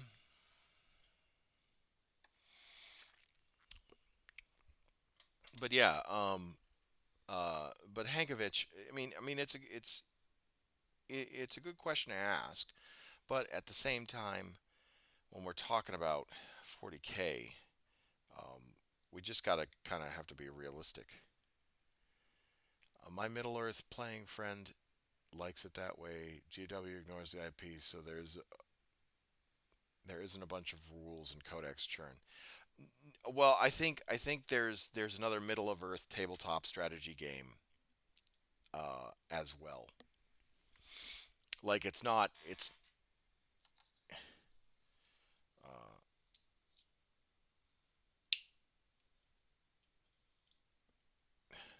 that's very true. No updates. I mean, they did get rid of a bunch of models recently. I think they got rid of Isengard. I think they got rid of some of the old uh, uh, Lord of the Rings miniatures, like not Eisen. Maybe they got rid of Isengard. I can't remember, but they got rid of some. They got rid of a lot recently. There was some people that were really pissed about that.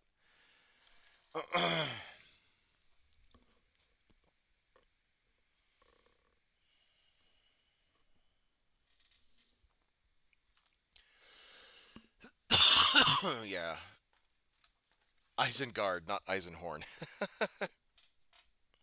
Eisenhorn is an Inquisitor, and depending on spoiler alert, depending on what you which how far you were along in the story, Eisenhorn might be considered gone.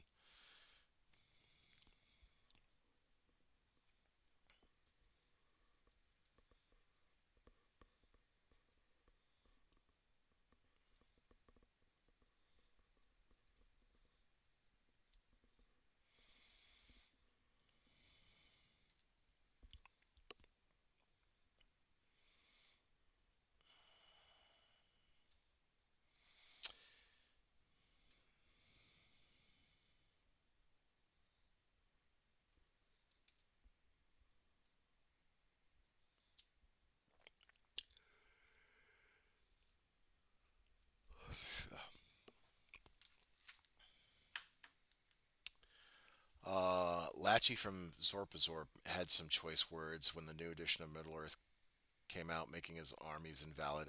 Yeah, oh, they're taping the hobbits to Isengard. Yeah, well, it's actually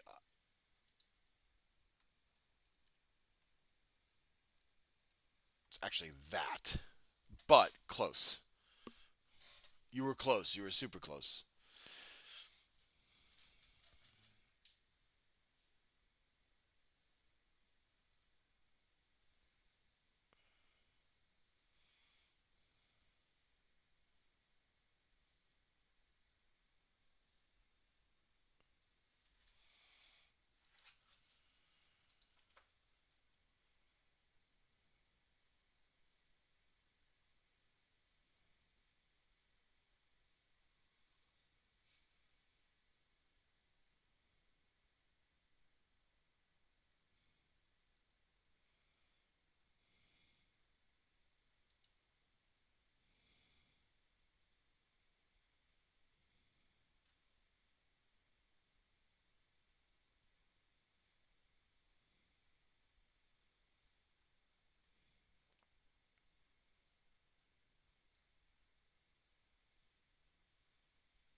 They're taking the Ratlins to Eisenhorn.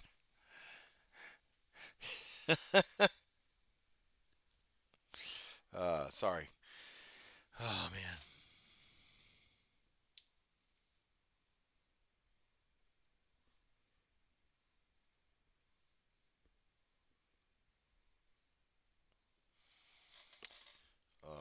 Duh, duh, duh, duh, duh.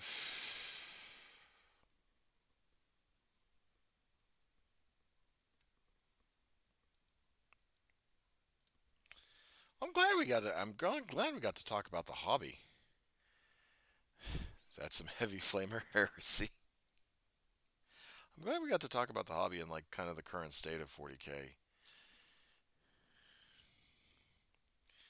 I don't get to talk about it much, and it's not, and I don't want people to think I'm just bitching just to bitch. I bitch, I critique because I care.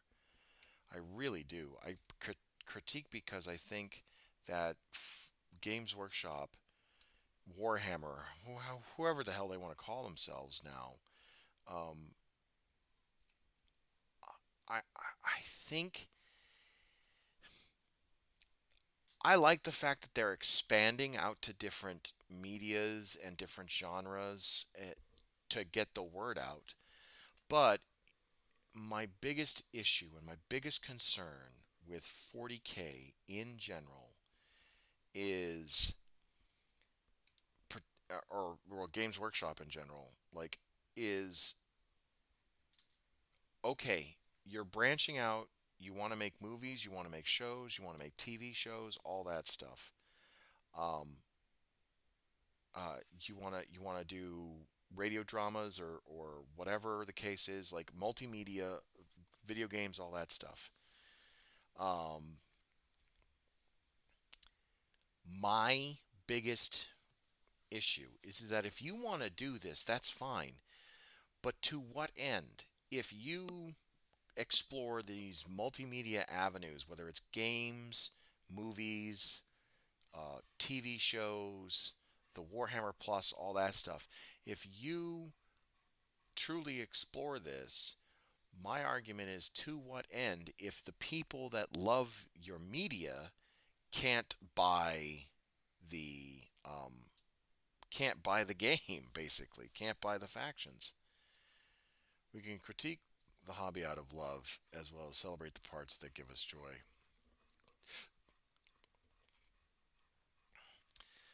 That's one reason why I dislike Discourse. She's purely negative when it comes to rage farming all the time. Um, I can see why you feel that way, and I can respect why you feel that way. And there are some videos where I'm like, God, that's infuriating. But part of me also wants to give her grace because it's like Cassandra going up on top of the hill, preaching, the end times basically, and no one listening to her, and people discrediting her because she's, who she is. Um, and so, like, part of me wants to give her grace when it comes to, like, the rage farming stuff because I think she's right. She's got a pretty decent track record of being right. I don't know how familiar you are with um, you know Miss Sterling from the Jimquisition, uh, but you know she's been pretty damn right about a lot of things too, particularly when it comes to the AAA game industry. I mean, she called out loot boxes before loot boxes were even a thing. Um, so I think the indignation or the quote unquote rage farming, which I think is a good word for it. I think the indignation um, is deserved. Yeah, I'm sorry. She lost my respect. She was courting Arch? Yo, no. I didn't know that. Did she make an apology at least?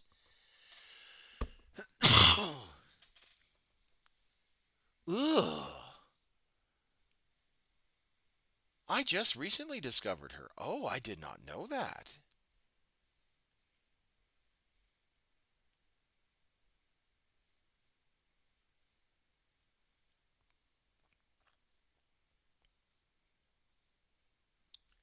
Ooh.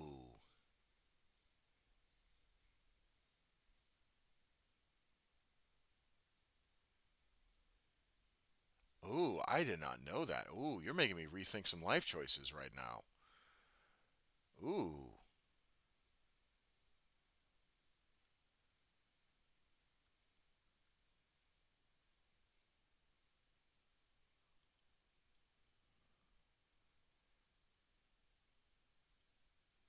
Please tell me that she made like some sort of recanted statement. That, oh man, mmm.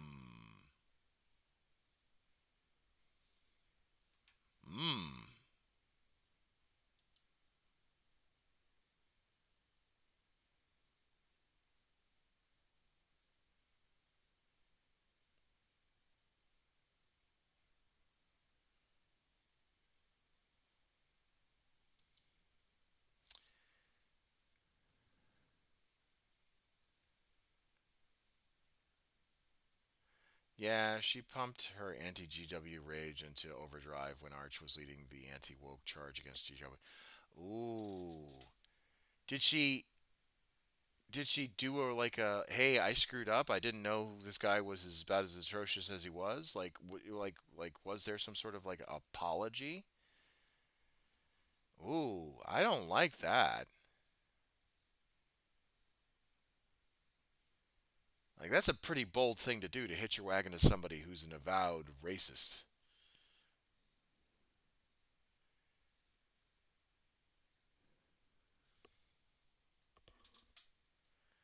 She never explicitly came out as backing him and his crowd, but you can go back and look at who was hanging out with her in the comments. Oh, that's no bueno. Ah, hey, oh,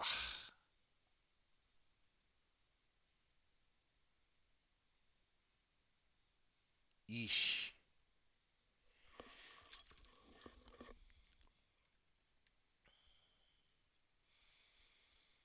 Damn it, Johnny. You really.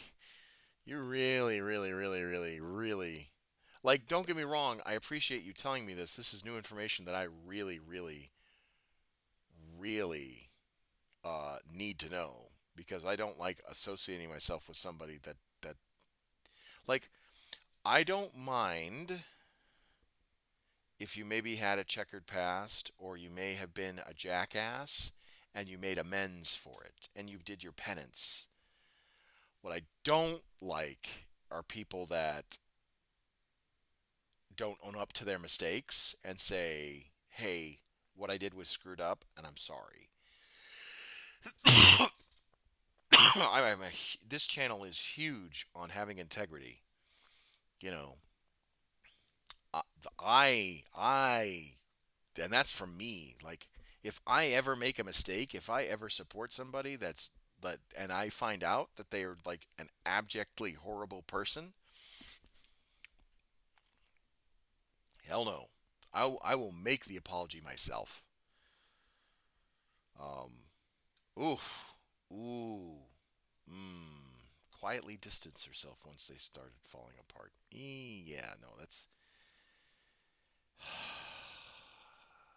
Well, to be informed is to know thy enemy. Oh man, that's upsetting. Oh, God, and I was actually liking her content because she was making some pretty damn valid points. Oh man, that's upsetting. Yikes.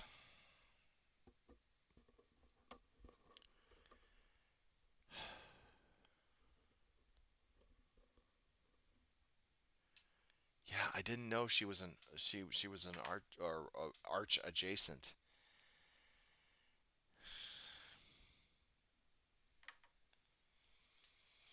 Well, you learn something new every day. My feeling is that she's a mercenary. Is that she's just a mercenary as Hecht.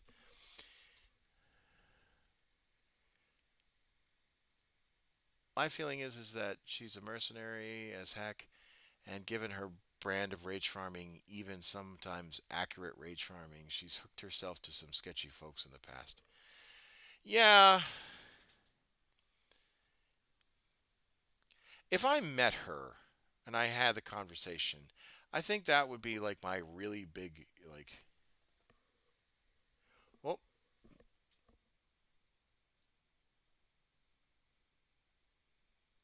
Oh, oh, the chat thought that you were. Yeah, the chat thought you were posting a link. Here, I'll copy and paste it for you. There we go.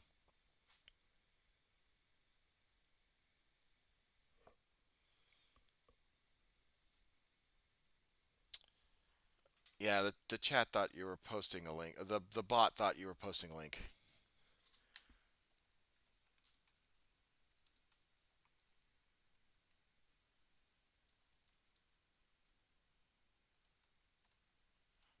Okay. I don't put any goodwill to GW in particular, and neither do I get emotionally invested in them in the grant uh, as grand villains in the hobby. It's no good for me to be that emotionally invested. I just kind of assume GW is going to do dumb things, and they rarely surprise me for that. No, valid point. Valid point.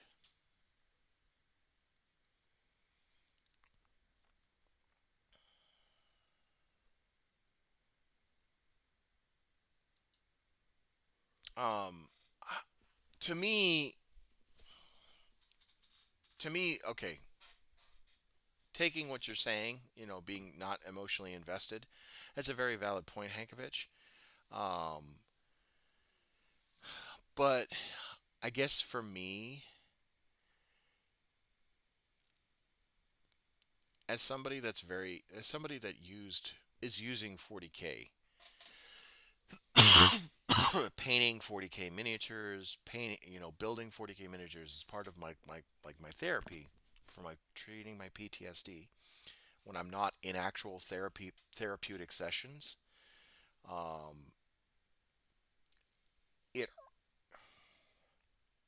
it bothers me to a fundamental core that you can find this hobby full of people with grace and with love and respect and dignity, and people treat you with grace and love and respect and dignity to give you a peace of mind. Like when I'm painting my models and I'm chatting with you guys, I am at my I think my most calm, my most peaceful. Even if we're talking about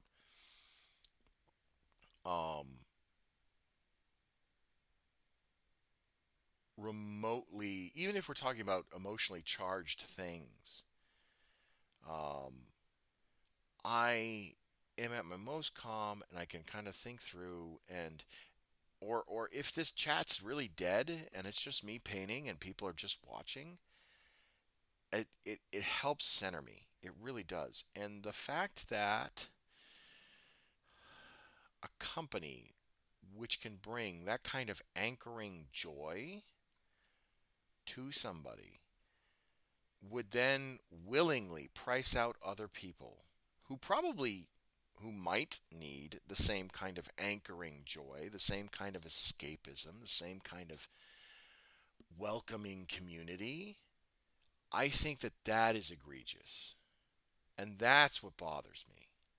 It's not that I'm tied up for the sake of being tied up. It's the fact that I know Games Workshop could be better, and they choose not to because of corporate greed or because of corporate, fiduciary responsibility, whatever you want to call it. And that's what bothers me. You know, why are you making programs like Warhammer TV, Warhammer video games, Warhammer movies, and trying to really work with other creators outside of the Warhammer bubble and try and introduce people to Warhammer. I mean, God's sakes, um, it's gotten to the point where Warhammer is quite a common name, quite a common oh yeah, it's that model game, right? I mean, there's an it's getting outside of the bubble of the nerd community. When I talk about it, people who don't even have interest in 40K or Warhammer in general or tabletop war games have heard that name. Um,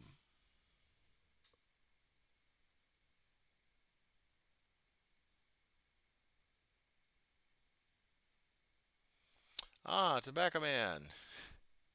Hey man, been a while. You all right? I heard a couple times of the PTSD.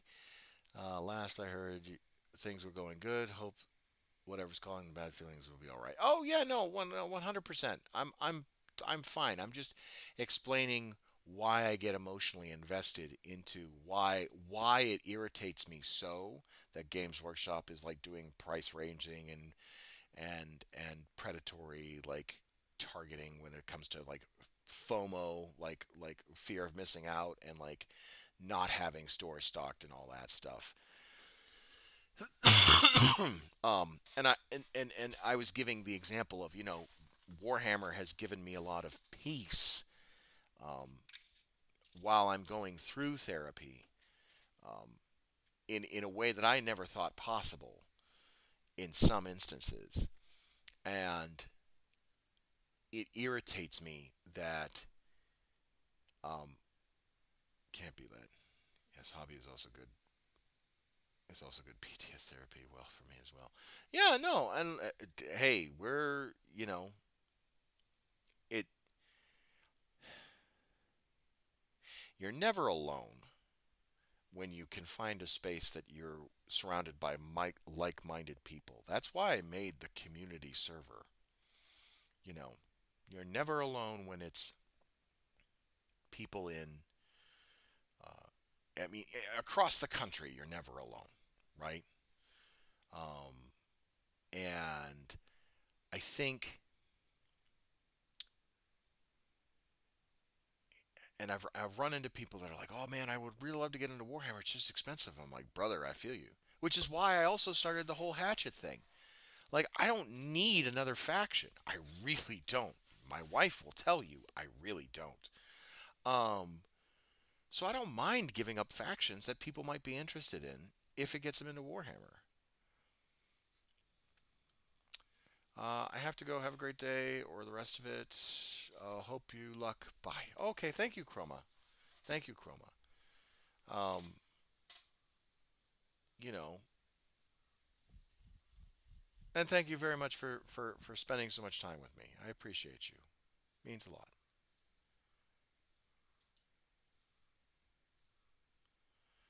Yeah, I hear you, man. The FOMO with them is awful. I think anyone in the game long enough knows that. They've invalidated my models, and it sucks trying to resell uh, me them for insane amounts. So I feel,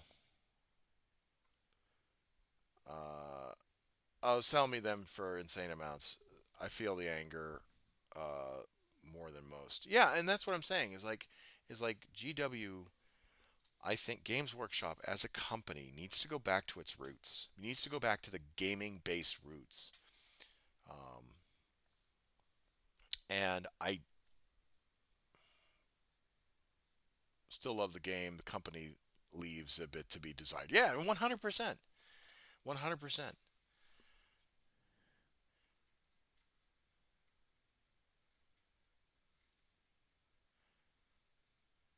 Um,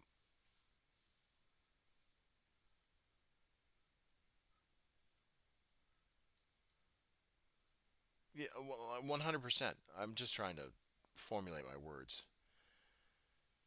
Um, I think that I, I kind of want that old Games Workshop. Like they had, like take the old Games Workshop when Games Work when Games Workshop makes more than British Petroleum in a quarter, something's wrong. 100%. 100%. And this is kind of why I think this is I think the crux of the biscuit what I'm formulating. Then I'll get back to painting the building this. Games Workshop would be I believe would be 1,000% more successful if they had sales, if they had um, if they had um, if they had sales and if they went back to the player-based focus that their company originally had.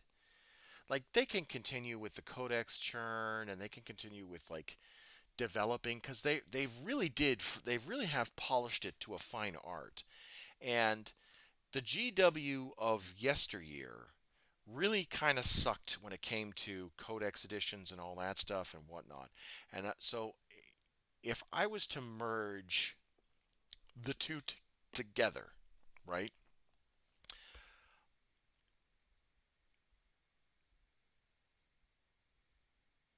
Um,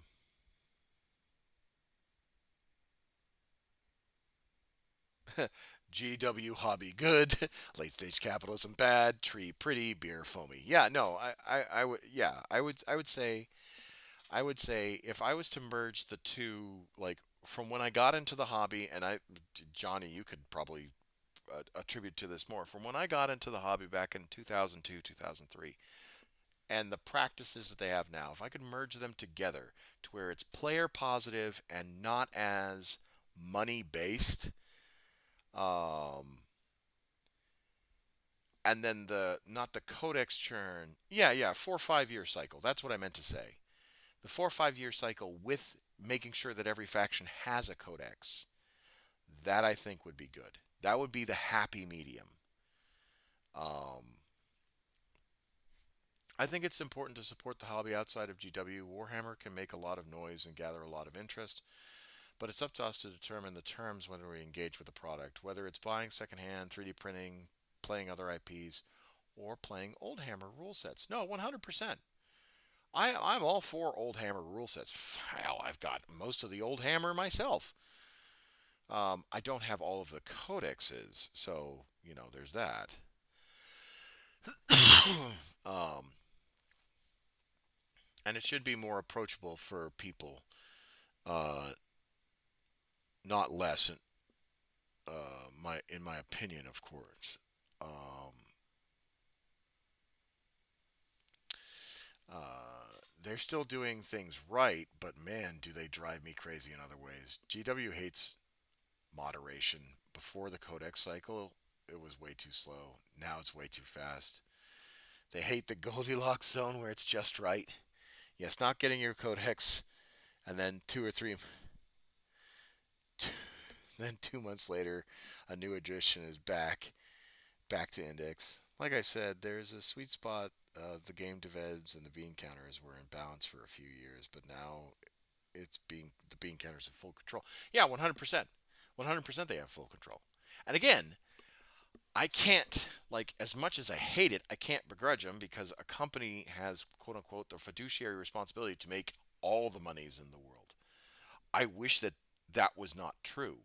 I wish that GW did not have to abide by the predatory tactics of shareholders that the shareholders want. I mean, you could say that because GW is making literally all the monies in the world, that it is financing Warhammer Plus. It is financing all these, off brand, off tabletop products uh,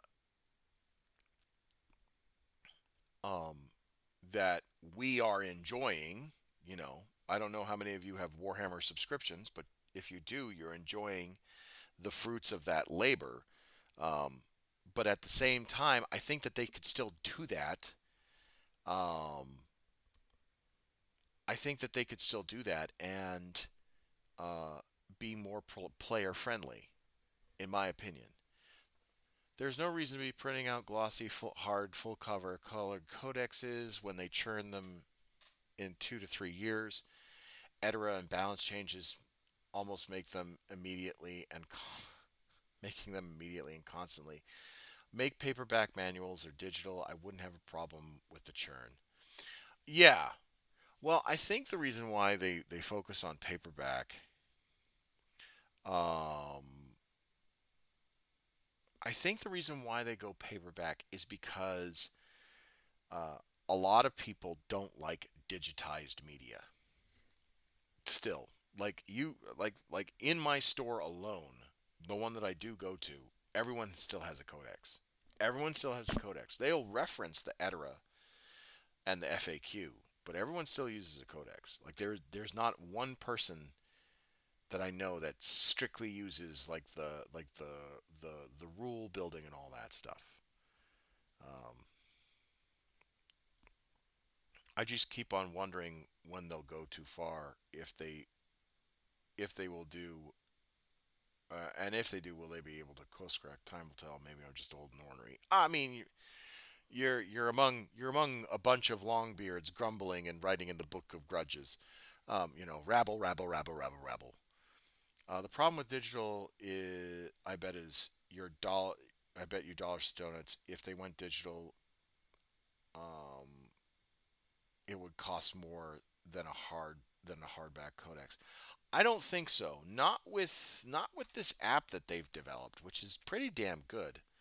Um, the 40K app, the Battleforge app, are pretty damn good. And the Age of Sigmar app is pretty damn good too. I don't think it would be such a hard switch. I think it would be difficult for balance sometimes, but you know, it doesn't have to be. But they won't make it. But they won't make less money. Yeah, that's the thing.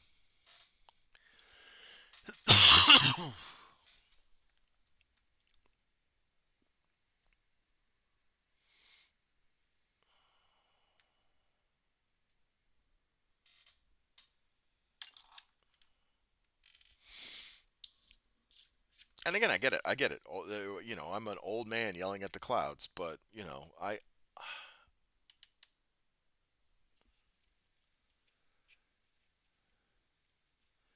have a stack of four, but there's just no reason for these to be in a in the form of prestige coffee table books when they're actually disposed ephemera. No, facts. 100%. 100%. The reason why they won't go full digital is because there's still a crap ton of people who pay stupid amounts for the actual physical book. Yep, that's another thing. People, there are some bibliophiles, sorry, bibliophiles that love their books. I am one of them.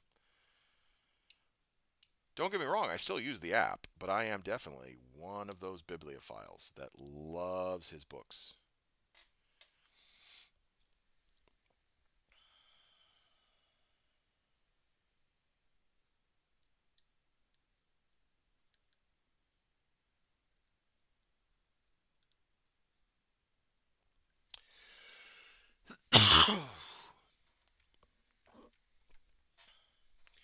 But they would not need to be spending all that money on printing and distributing rules. The updates would be automatic and immediate. Oh, 100%. Like, there's definitely a benefit to switching to all digital. I just don't think Games Workshop is going to make that leap.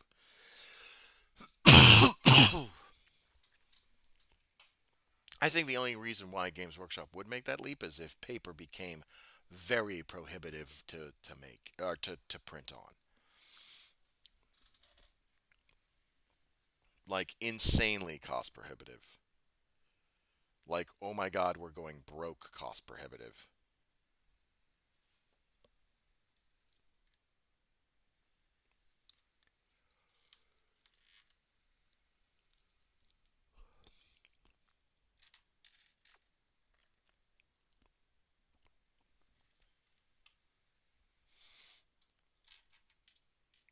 at the end of the day, old heads are in it. New players will majorly get screwed. We just need to keep up with the new models here and there. Asides them invalidating like the time they trashed my entire Death Watch army. That felt great. Oh yeah, facts, facts. And trust me, there are days where I'm like, God, GW, why did you do that? There are days. There are plenty of days where Warhammer, where I'm like, God, GW, why'd you do that? I wish you didn't do that. Or just make the codexes the only paperback and cut the costs in half. Ah, true, true.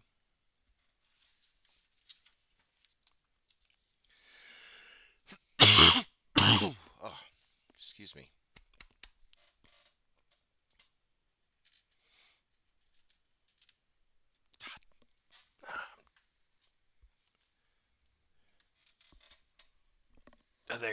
They they were lighter. Codex being paperback would be cheaper and awesome. They used to be. Yeah, no, they were also lighter.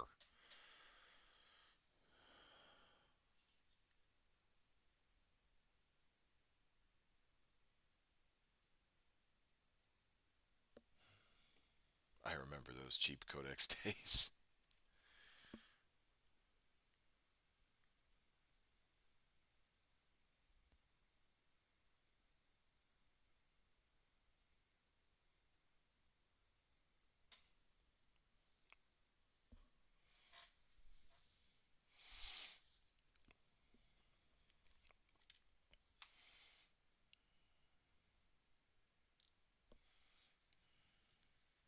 Yes, when the art was black and white.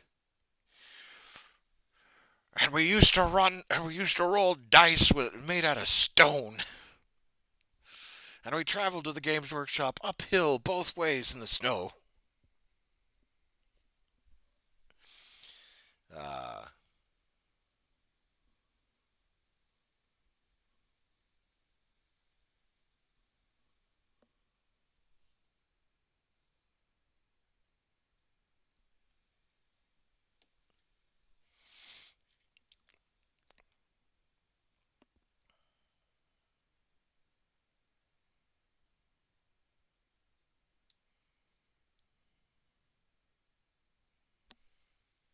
Agreed. But yeah, that's enough rabbling for me. But Tobacco Man, by the way, welcome back. How have you been? I hope you've been well.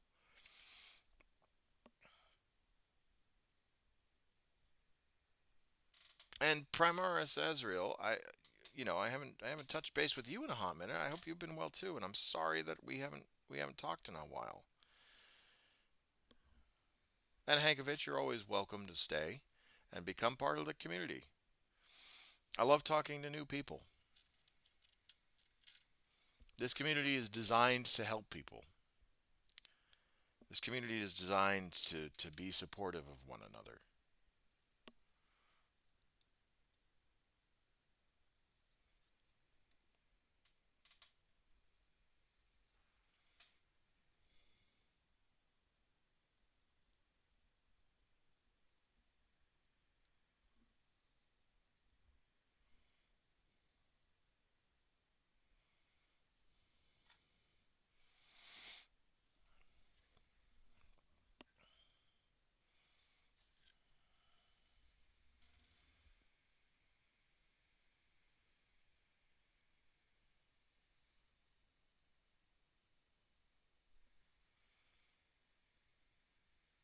A good rabble is great and sometimes needed. I've been all right.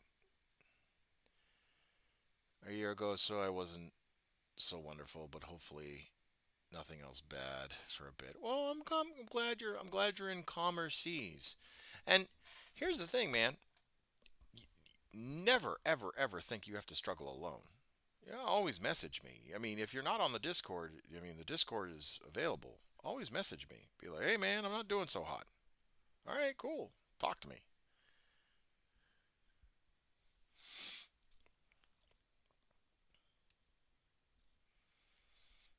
I may not necessarily be available right then and there, but I will get back to you.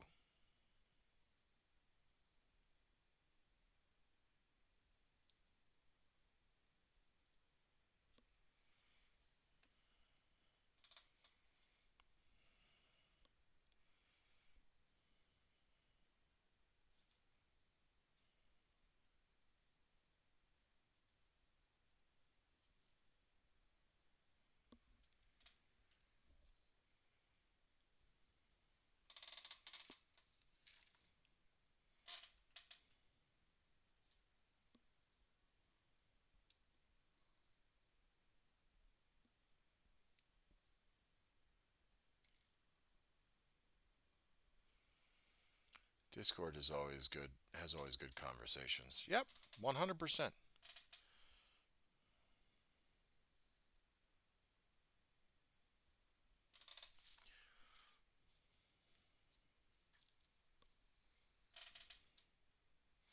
And here's the thing: if you join the Discord and you find out that it's maybe not for you, or you don't necessarily like it, or you don't feel comfortable, you can leave, and it's perfectly fine too.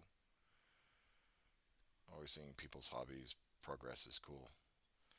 Yeah, and that's another thing is that a lot of people are proud. I like being able to help people feel pride in their stuff. Yeah, it was just a rough time with loss. I'm okay at the moment. I'll keep the Discord in mind. Thanks for redirecting to Warhammer.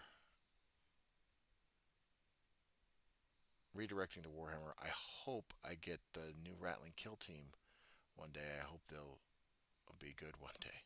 Oh yeah, yeah. I mean the Rattling Kill team. A lot of people have been happy about that.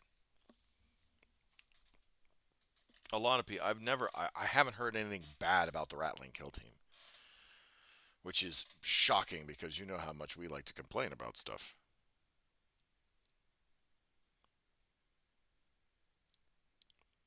It's a Christmas miracle.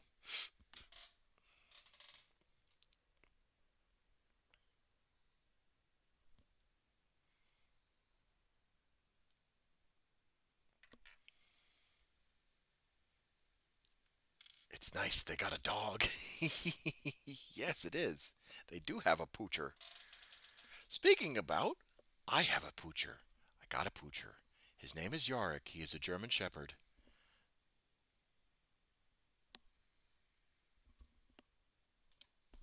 He is such a good boy.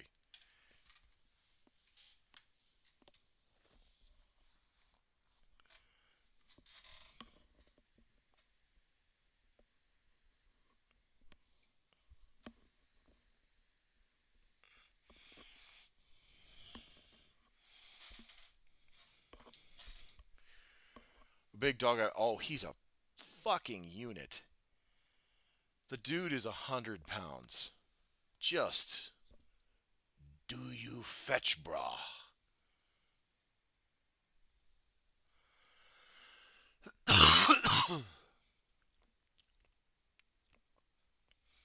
There are two things that Warhammer players don't like: things that stay the same, and then when things change. Facts.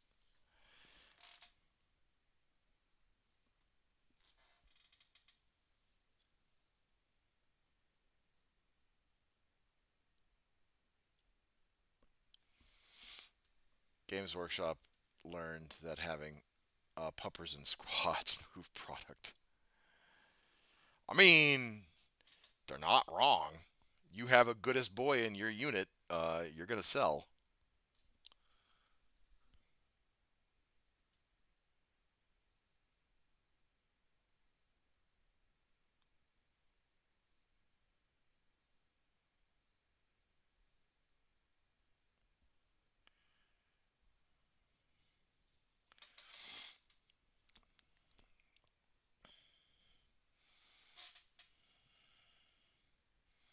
Not wrong, Azrael.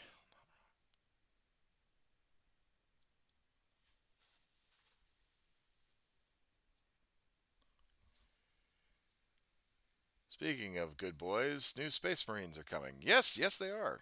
A lot of people, a lot of my Space Wolf friends are very happy about that.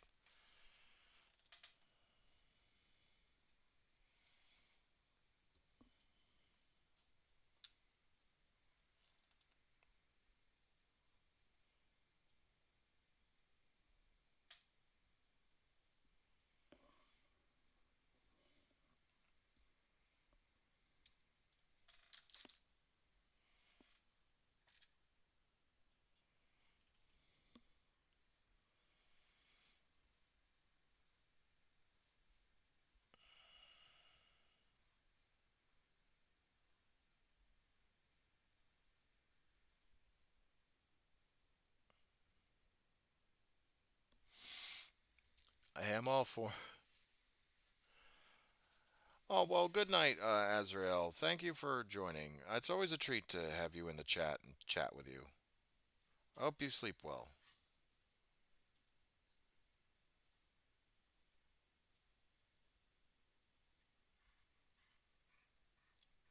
Son of a bitch.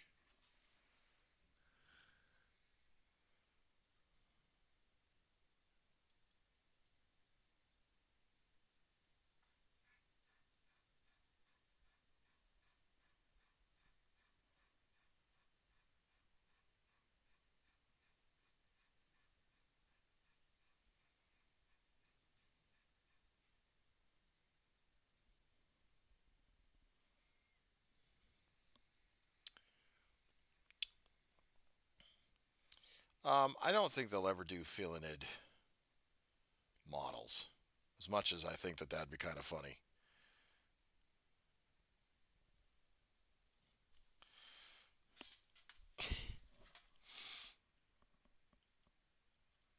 You would get some interesting people lining up to buy them, I'll tell you that much.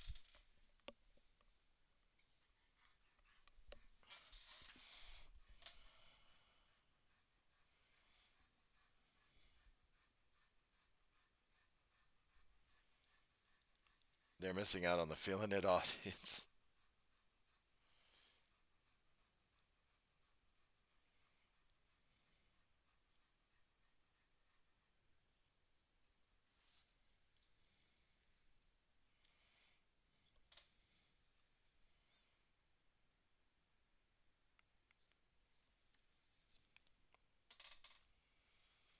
Not official ones, but I've seen a lot of STLs. Yep, I have too.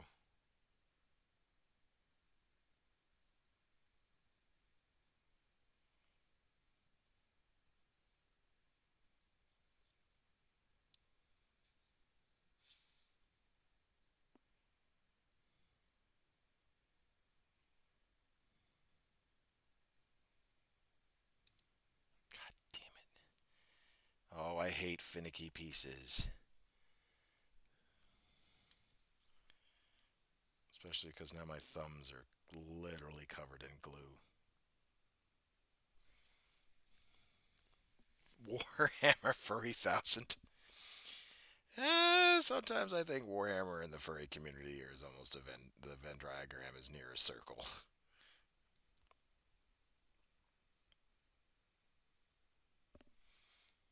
You think about Titan's scary. Wait till a Filinid shows up and lays across the battlefield.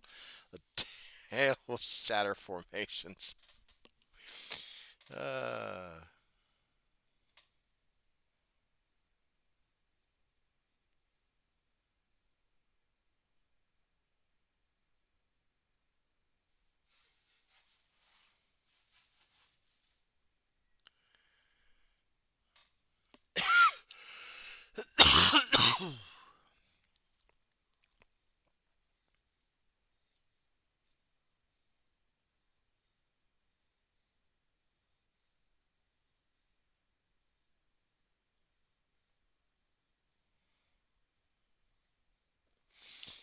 all right.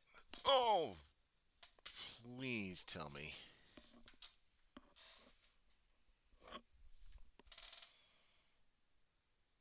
Okay, thank God. Recoverable.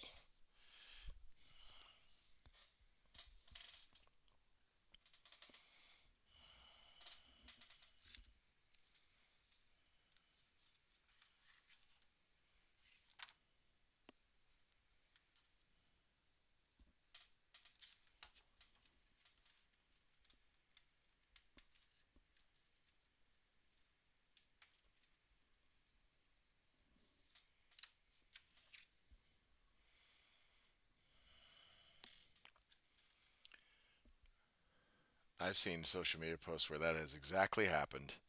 Yeah, Norn Queen Kyra, I believe that's her Twitter handle. She has a orange cat, an orange long-haired cat named Nunu, and Nunu loves laying down on battlefields. Nunu's a fucking menace.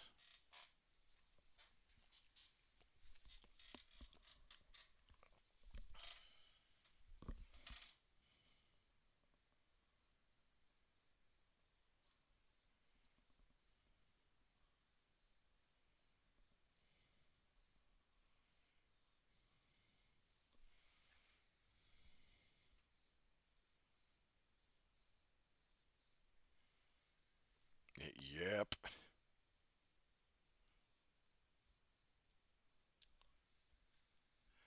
exactly who I was thinking of. Yeah, and like I said, Nunu's a fucking menace. I do love Kyra's. I'm gonna old man one more time. Anyone else?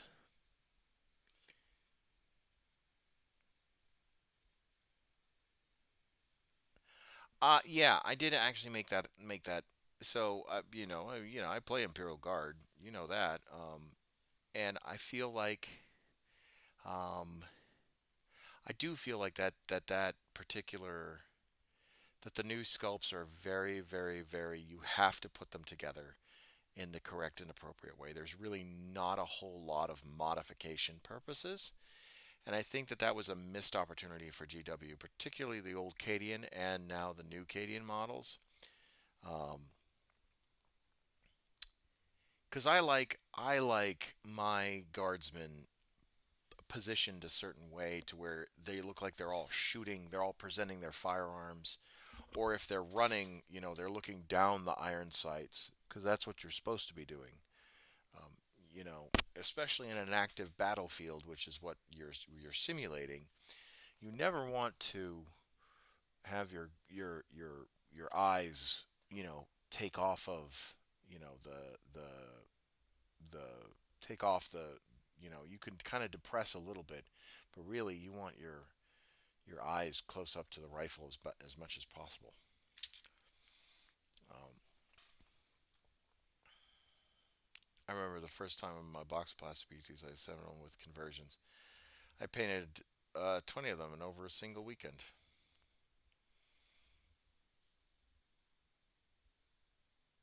The new models like look great, but man, are they the reverse of fun to build. All Marines felt way so much better to build.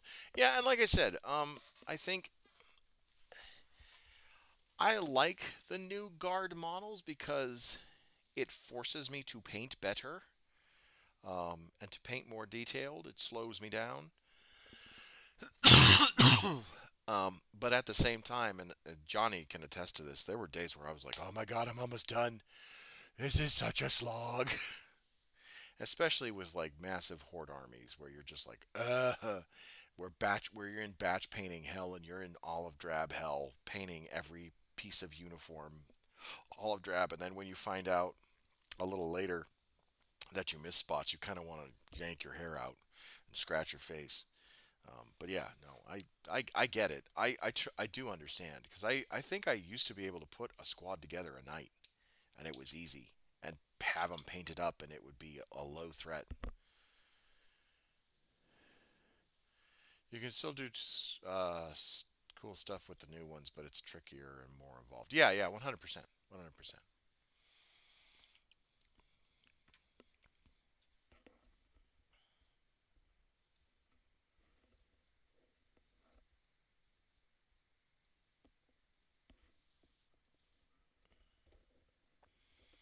The new vehicles felt good to build. The new infantry makes me rage. I like having AdMech way back in the day. I really hate building. Like I have AdMech from way back in the day. I really hated building Scutari.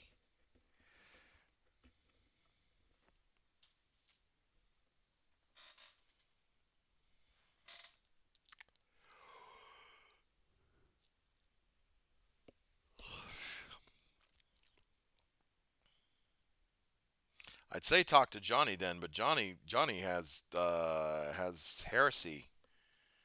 Skitari, Twitch. Johnny has heresy ad mech, heresy mechanicum, and his tech thralls are giving him some heartburn.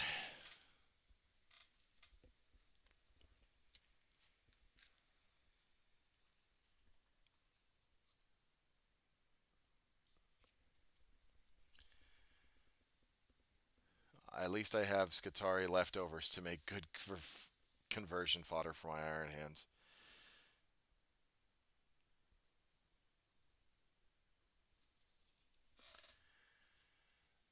I hates them, but they look nice. But man, are they an awful kit to build. I believe you guys. I will not challenge you on that statement.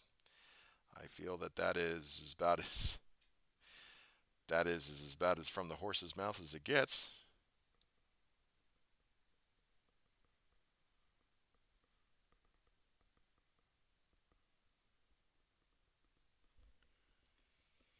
Oh, I have modern Mechanicus too.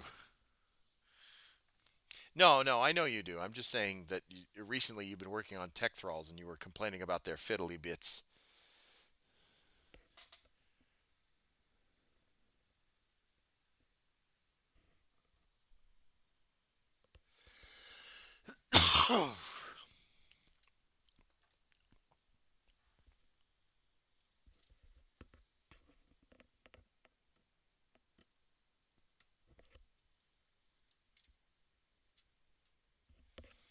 They're just so fiddly. You have to worry, and you need to worry which torso and what legs and what weapons with all sets of arms. They're skinny armed dorks. I have Skitari. I'm not looking forward to building them now. Congratulations, you have turned me off from my Skitari. I will sell them immediately. At discount.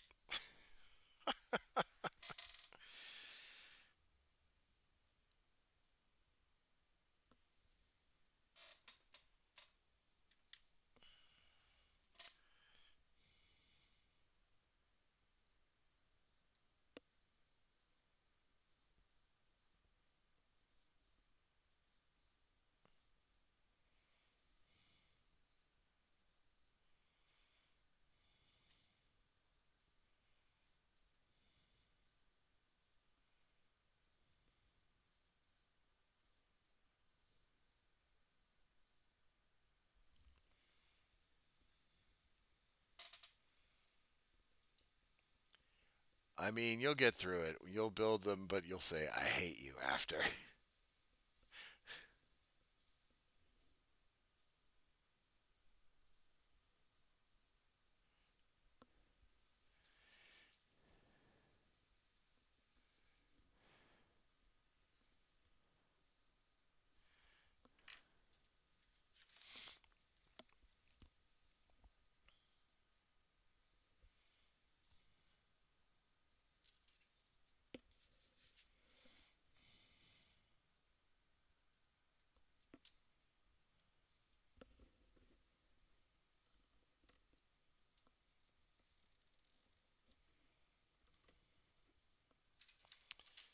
Alright, we're getting close to the end here, folks.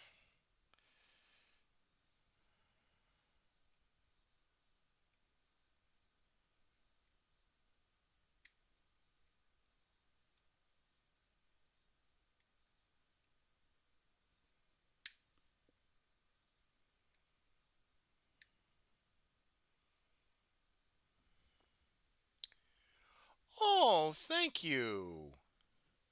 You didn't have to.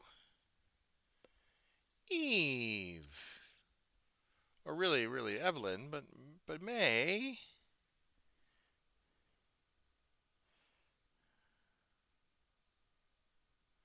Oh, you didn't have to. I appreciate you.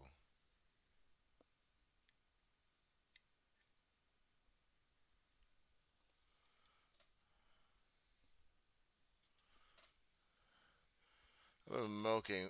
I've been lurking most times you're on. Well, thank you. I appreciate the lurks.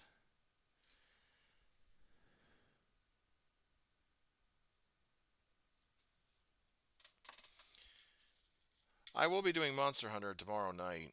I just wanted to get this done. And then I think Saturday, damn it, I will be doing I'll be doing Total War Warhammer.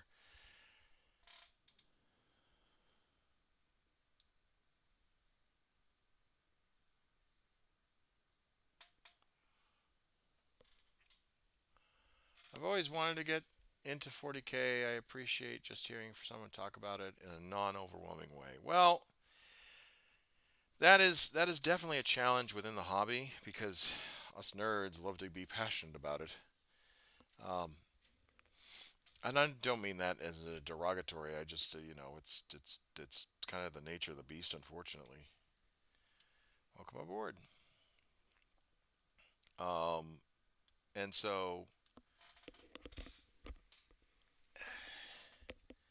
um, it's always difficult um, to introduce someone's new to something and um,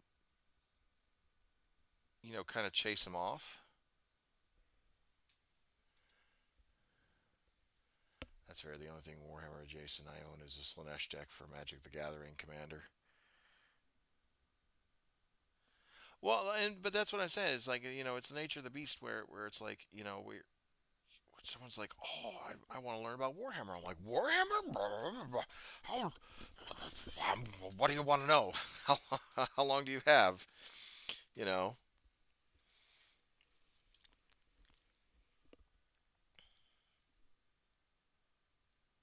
start frothing at the mouth.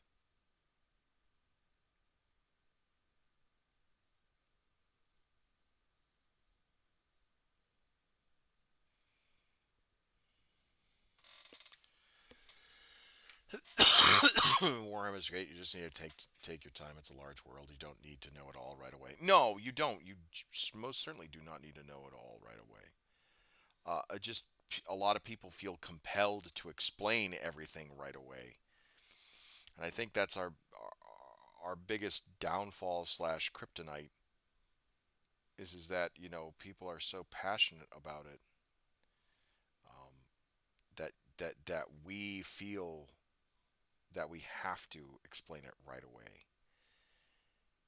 You know, um, it's like when I talk about Warhammer, and I think Isander and Coda said it best. When you talk about Warhammer, um, especially the beginning parts of Warhammer, there are so many pronoun like proper names and places and things and you know it's very daunting to somebody because it's like, well, do you start at the beginning with the Horus Heresy and the Emperor, or do you start somewhere in the middle, and it's quite daunting, and I can understand why people, for lack of a better word, don't get turned off by it.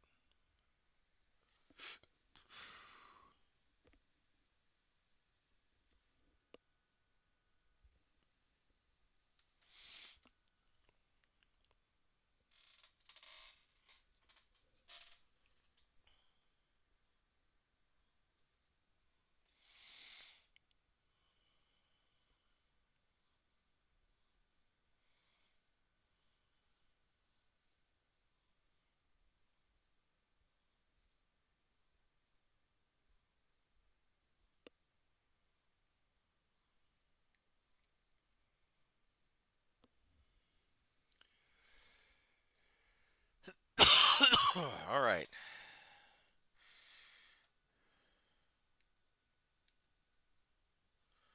We have finished every conceivable piece of equipment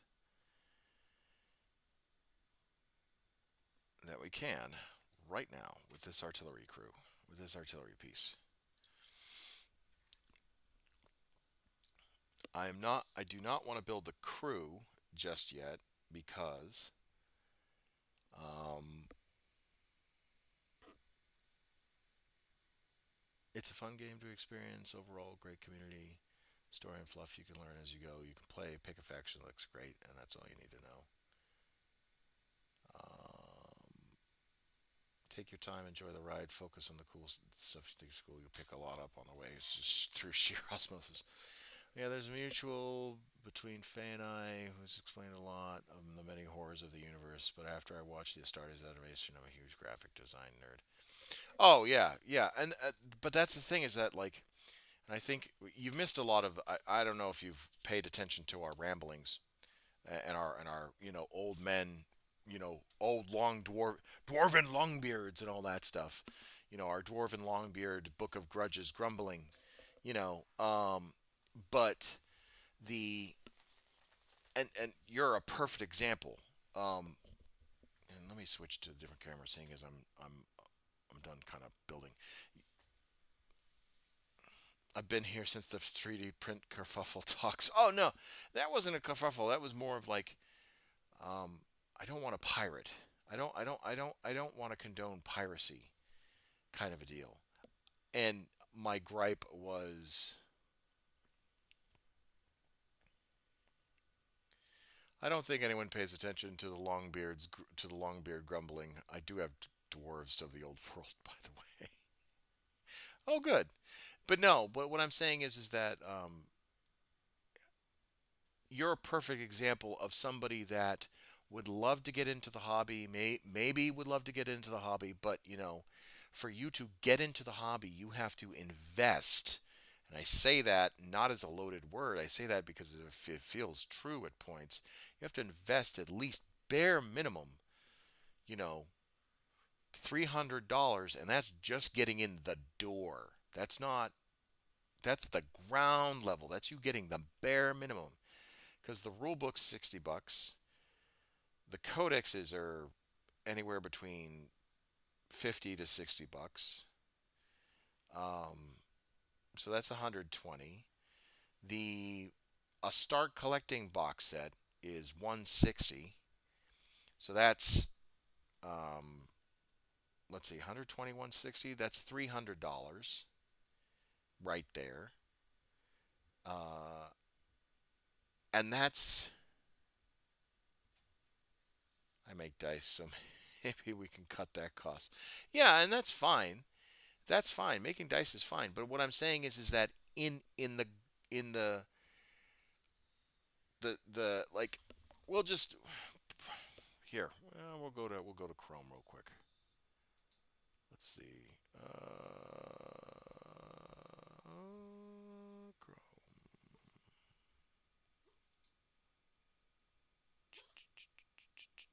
That's Twitch.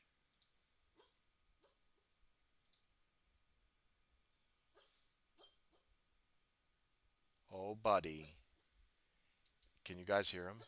He's talking in his sleep.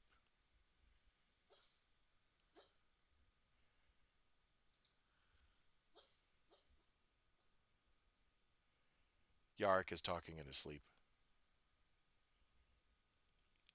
If you guys can't hear him.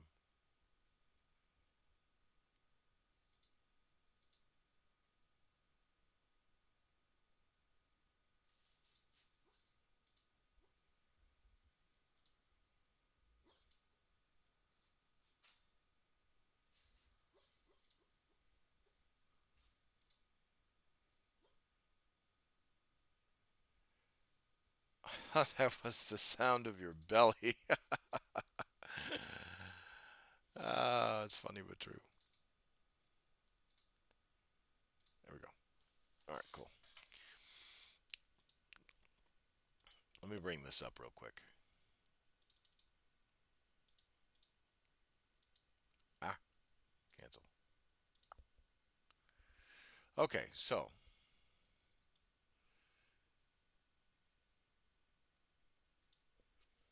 40K, right? We'll just go based off of 40K. Um, so you go to Warhammer, right? You do the start here, right? This is just to start here, learn how to play. If you don't, if you buy the ultimate starter set, right? You get two factions. You get the Tyranids and you get the Space Marines, right? That's $200. Now it does come with, oh, the new Warhammer's website. Feels awful. More old beard grumbles. So this is like they're considered ultimate, right? That's $210. It comes with some dice. It comes with some old measuring sticks. It comes with a bunch of Space Marines, a bunch of Tyranid, a small like 2x2 battle board, and some little terrain pieces, right? And if we go to the description,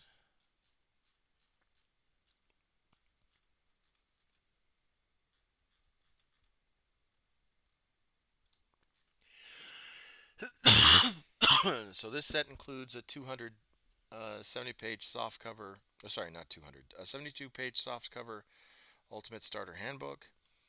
The 72-page softcover Warhammer Core Rule Booklet. 44 plastic push fit miniatures, so you don't need necessarily the glue. 12 Space Marines, 32 Tyranid, 1 STC Hab bunker, and then 8 stockades, reference sheets, 2, oh, I'm sorry, I said 1. 2 30 by 20 by 24 double-sided heavy card stock, 2 range rulers, 10 dice, and that's it, right? And that's all you get. You don't have the glue. You don't have the full rule book. You don't have the full codex for either the Space Marines or the Tyranids. You have data cards, but those data cards are probably out of date.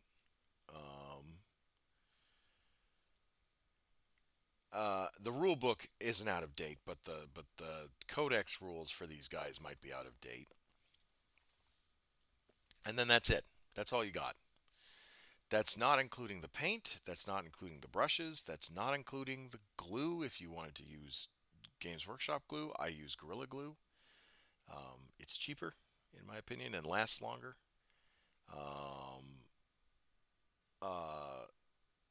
That's not including the clippers or the X-Acto knives, whatever you get. So, $210 just for the starter set, right?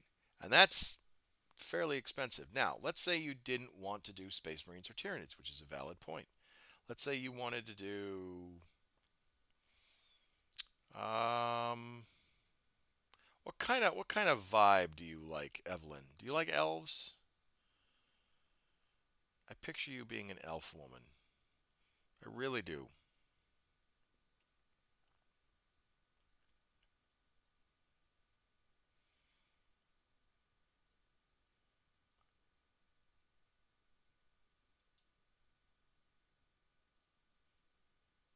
We'll go with elves just as a for the sake of argument. Let's say you like Eldari, right?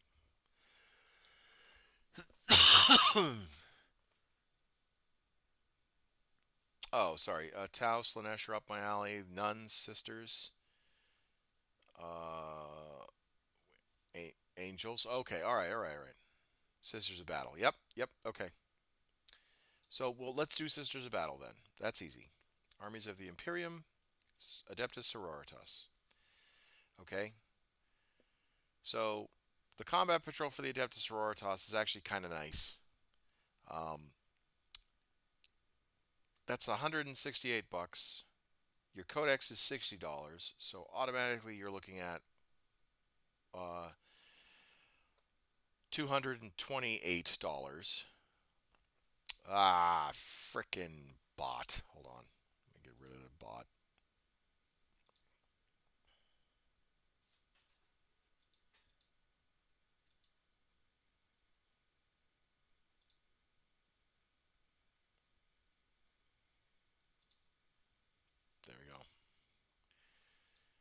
No, thank you. Okay, back to. It's better if you don't think of the price. But no, but this is what I'm getting at, right? So you have the sisters. So that's 168 bucks. The codex is 160. Or sorry, the codex is 60 bucks. That's two. Unfortunately, I can't ignore the price. That's 228, right? And that's just to get you in the door with just your faction. Um,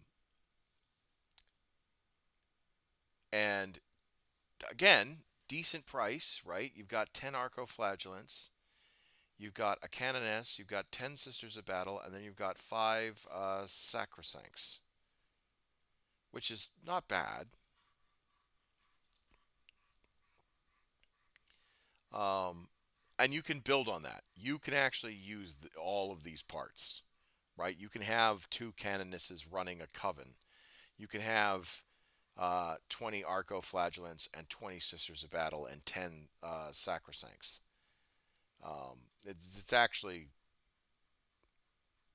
It's actually really, this is actually a decent buy in my opinion. Um, so that's 228 out, just out the door from Games Workshop. That's not including the original. That's not including the original rule book, and that's not including the paints or anything else like that. If you wanted to get the rule book, so I said 228.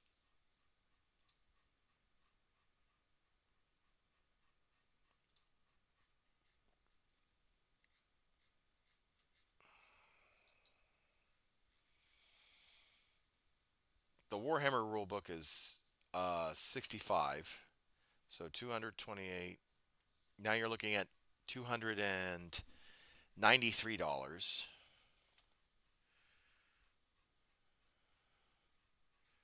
and then if you wanted to get paints,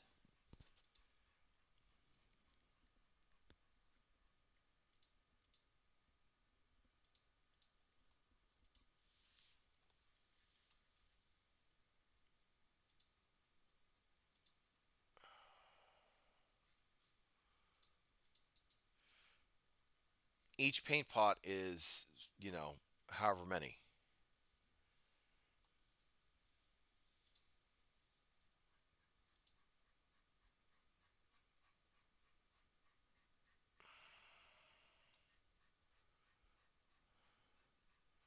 Talk about false advertising. I thought this game costed 40K. I would say many places make good paints. Army Painter is a good source as well. Yeah, no, I'm just explaining, like, if you were to buy full Games Workshop product. I use Games Workshop paints because it makes my brain itch if I know I'm not using a Games Workshop paint on a Games Workshop model. That's my own tism. Uh, I don't know why. Because I've seen other. Trust me, the game will cost 40K just for a few factions. 40K is an aspirational goal if you stay in the hobby long enough. Eventually, you'll spend that much money. But yeah, no. By the way, yes, Quackamo, I did see Grand Cathay as being advertised for the old world. I wasn't ignoring you.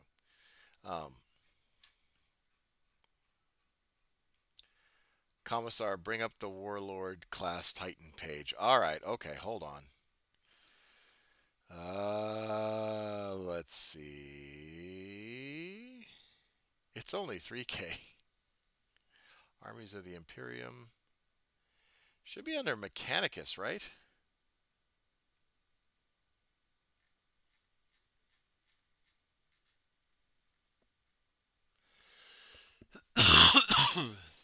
It's 3.5K if you had the weapons.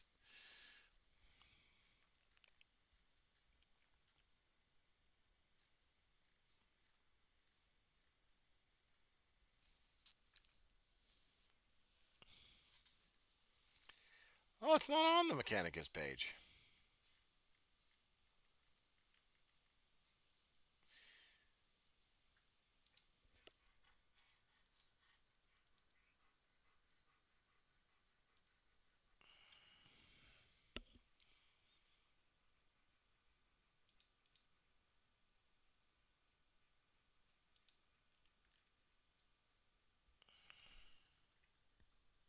it'll be under horse heresy.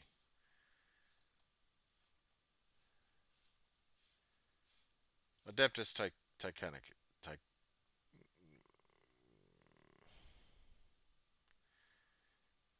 All models.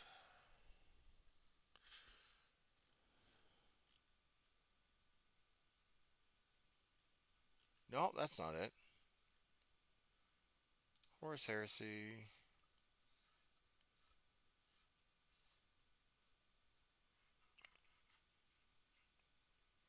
Forces of the Emperor. Nope. That's not it. Forces of the Cult Mechanicus. There, Tight Legions. There we go.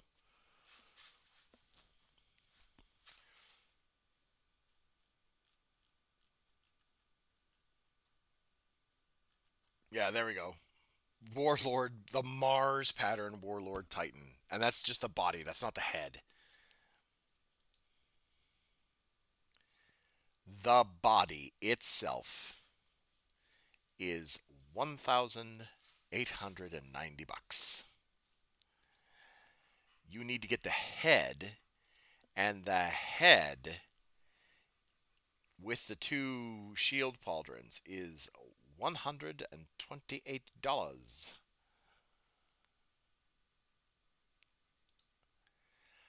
And then you have to get the weapons.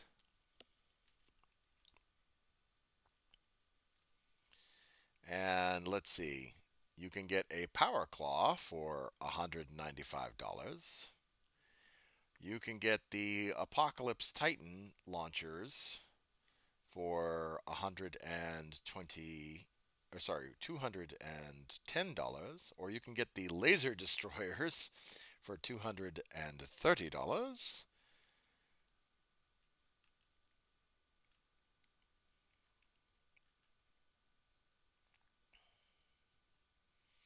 And then you've got all these.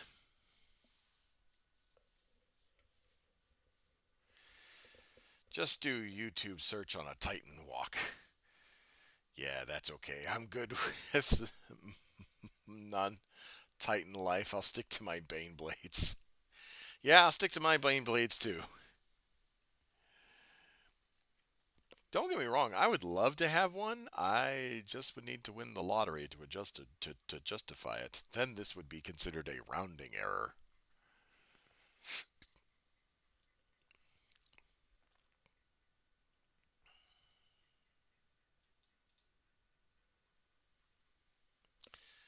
All right. Anyway, that, ladies and gentlemen, I think is it because it's almost 1 o'clock. Let me switch back to the actual camera. We've just finished. Can't consider it as a tax write-off for the stream. I'm not making enough money to basically, quote unquote, make it as a tax write-off. Because I'm not making enough money to declare this as a business, quote unquote. And I don't have a business contract, so yeah, I'm not there just yet. Now, if I get monetized on YouTube and Twitch, then I can start claiming business contracts. But until then, not so much.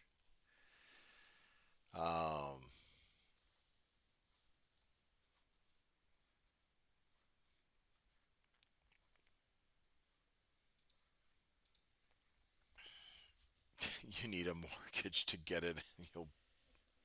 And if you bring it, you'll need to get some insurance for someone to protect it. Titan walks are an example when 40K worth of models is in a single place. And it might be on the low order of magnitude. But yeah, so anyway, we're at a good stopping point. I got to prime these models. I am not going to use the Death Corps of Krieg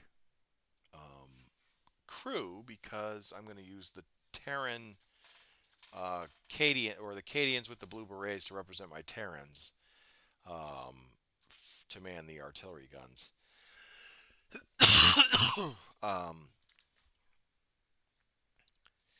I might do some modding, but I don't think I'll be using the Krieg at all. Or if I do use the Krieg, I'll use them for the field guns, because the field guns would need crew too. But anyway, um, tomorrow I will be off. I will be, or not. Well, I'll be off for the day, but I'll be in Los Angeles enjoying the Warhammer Cafe. Pictures to follow um, when I'm traveling there. But yeah, this is the rest of my. This was a good stopping point, and yeah, I'm glad I got this artillery piece together. Warhammer Cafe. Yes, so there's something called so there's Warhammer World, which has Bugman's, which is the pub, and then you have the actual Warhammer like store in Nottingham.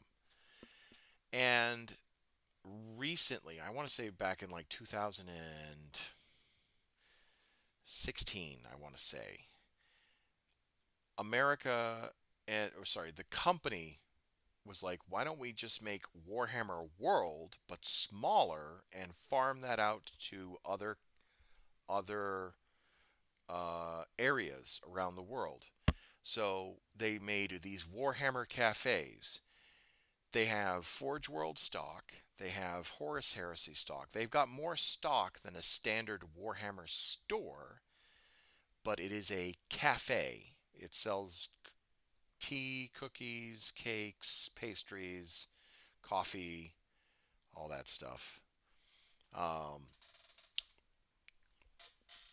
is opening a Warhammer Wargaming Cafe. Dang, I envy your little trip. Let me know how the Space Marine, if they have any Space Marine command tank box, I might have to tap you to pick one up and ship it to me. I will. I 100% will. Uh, you just have to tell me the brand that you're looking for. If there's a particular command tank that you're looking for. Um, but so there's the Warhammer Cafe. So I've been to the Warhammer Cafe in Grapevine, Texas. I've been to the Warhammer Cafe in Tokyo, and now I will be at the Warhammer Cafe in Los Angeles. And uh, those are the only ones that I know that are like Warhammer Cafe TM, um, that are outside of Bugman's. So yeah. Um, but yeah, I just actually that's where I got the scented candles, the Warhammer scented candles that I will probably should be using at some point. Well, have fun. Oh, thank you. But anyway, I do have to get going because I got to wake up a little bit early. And I hope you guys have enjoyed the stream. I hope you guys have a good time. I will be filming Monster Hunter tomorrow night and then Total War Warhammer on Saturday. Sunday I will not be filming because I got to work Monday. And then I'll be filming Wednesday, Thursday, and then that's right. The box is called Space Marine Command Tanks. It comes with a Command Rhino and a Command Land Raiders in a box. Just two additional um, fancy command sprues. Okay, all right, gotcha. Yeah, sure. If they got one, I'll see if they can't secure it for me for a next time pickup. Take it easy. We can ramble again soon. Yes, I appreciate that. Anyway, if you like what you see, make sure you like, comment, subscribe, join the Discord, YouTube, Twitch, Twitter, Blue Sky, Kick. I'm on Kick now. Threads. I'm on Threads. Instagram. I'm always on Instagram.